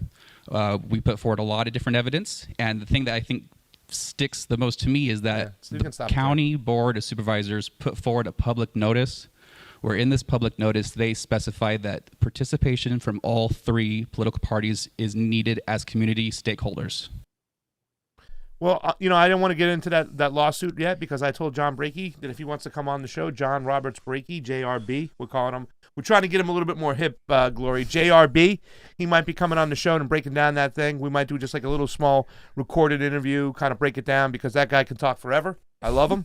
But also, I just want to last part. Do you see what the Libertarian Party was talking about too as well? Yeah. The opening up of the machines. Yeah. It's theater.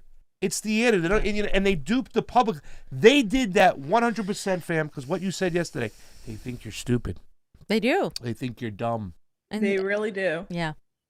And some people can't, they're not This is a lot of to try to even understand this stuff. Like, you have to take the time, and most people don't have it. Yeah, that too. But like, it's just tedious. You know, it's just tedious. Let's close it up with the Libertarian Party member Brandon Slayton, the chair of the Arizona Libertarian Party, telling us why it's important to do the homework here, and we'll finish up the show. Yes, it ain't boring to me, Pastor. Access. It's easier for us to then argue that what's happening is not true audits. It's my goal to really drive that home. We can't let them pervert what a real audit is. A real audit, or an audit, is basically like what Ron has said. It's about compliance. Are you following processes, et cetera, et cetera?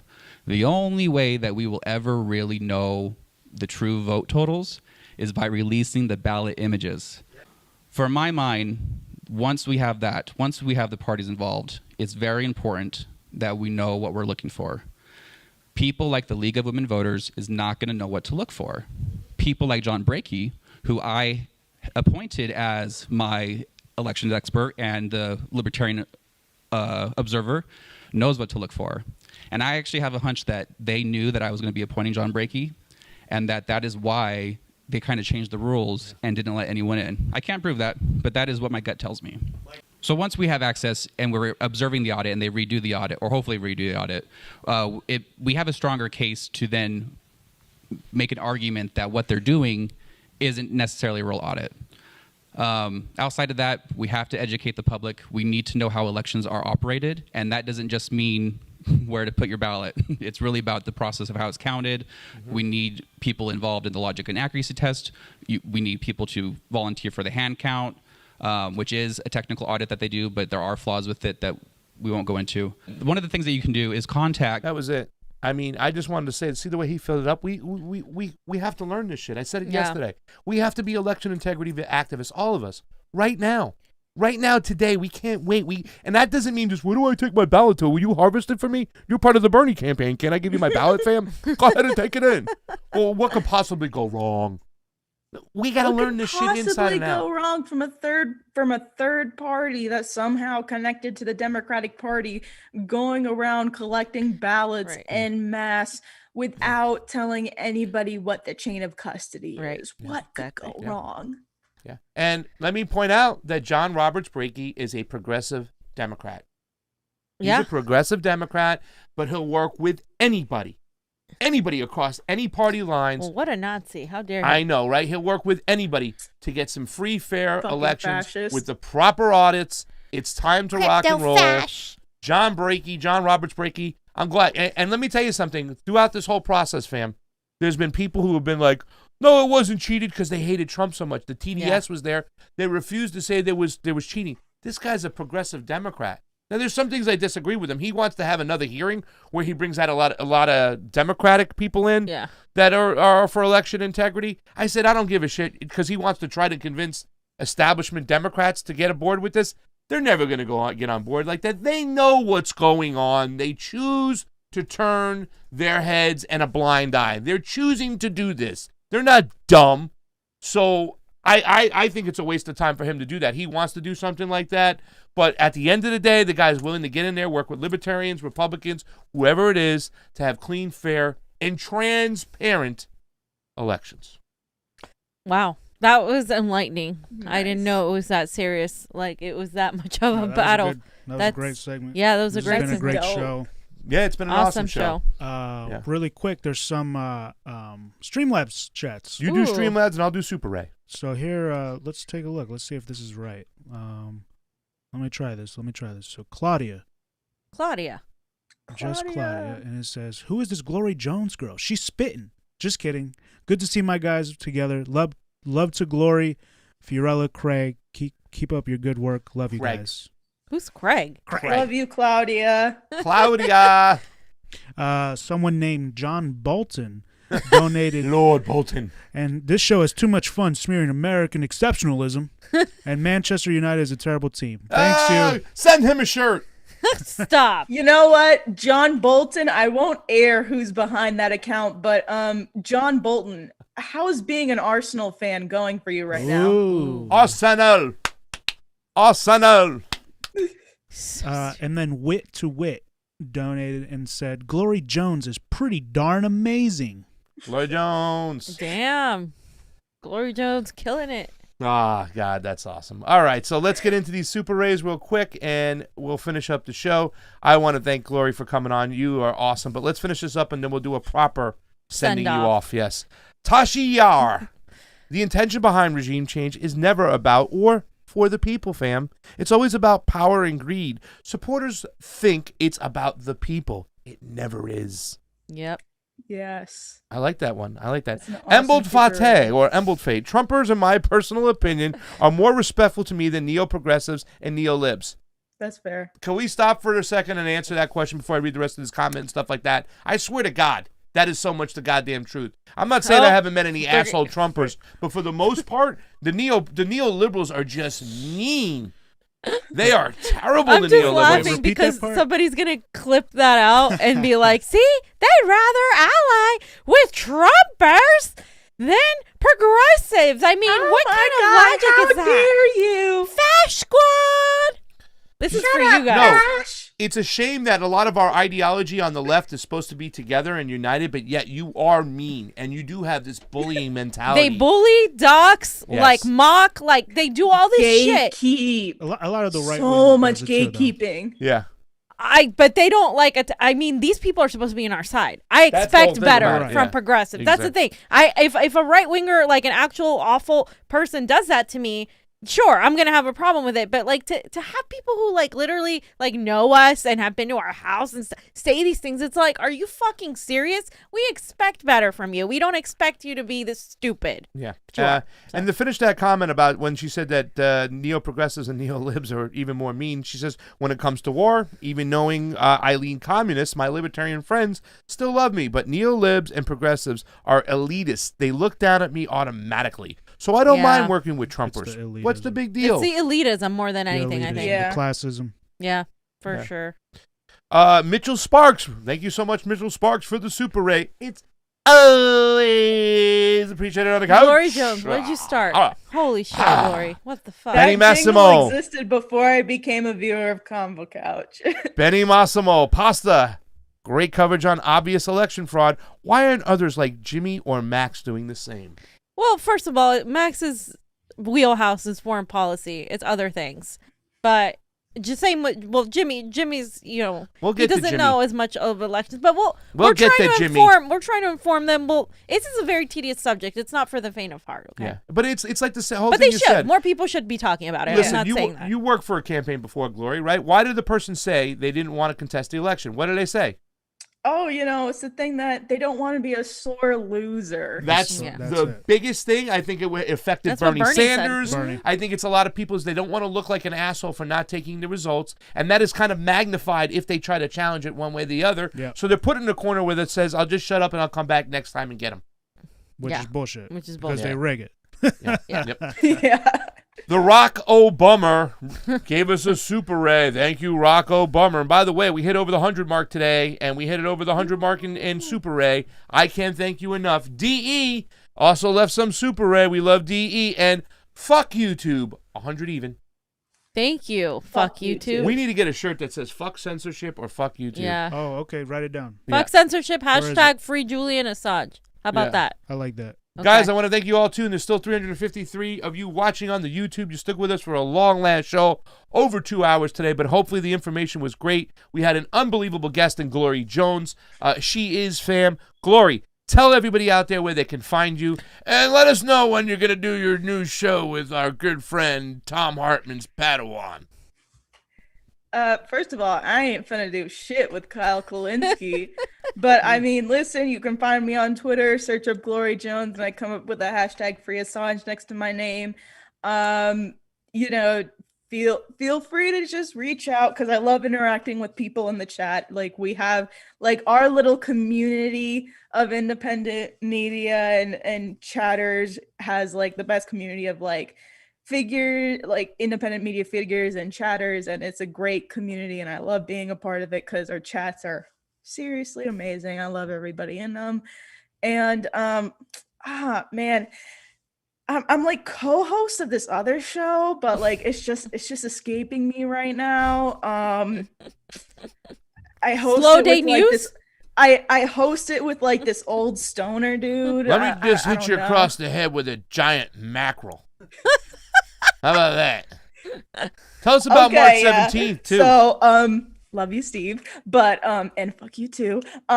So I am co-host of Slow News Day show with Steve Poikinen and our tech ninja Josh. Men like Sleepy Love J. Sleepy J. Tech. And this Sunday we will have two shows Sunday. One around 10 a.m. PST, and another one around 3 p.m. PST. Pretty sure we might have on Corey Morningstar for one of them, for our morning one, to talk about just everything that Corey wants to talk about, because she's really good on like the Fourth Industrial Revolution and the Great Reset. And also recently she did some really good coverage of the co-option that celebrities are trying to do with the farmer strikes in India. Yes. So there's that. And we might have on Steve Cox in the afternoon. Nice. And Free Assange Vigils every Tuesday. There's going to be one tomorrow as well, 10 a.m. PST. And I can't think of anything else coming up. Well, March 17th, right? We're Slow News Day people aren't great at promo, but yeah, that's This is where pasta comes in. Not everything can be a pasta. By the way, you know Steve Cox, his middle name is Dixon.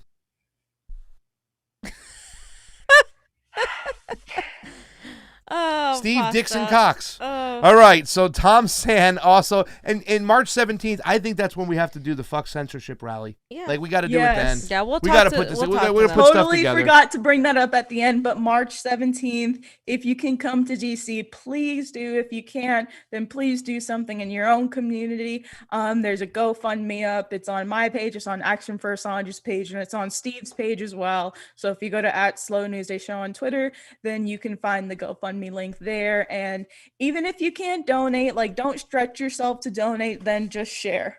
Yeah. Thank you. The last comment on the Super Ray, we have one last Super Ray chat, or whatever you call it.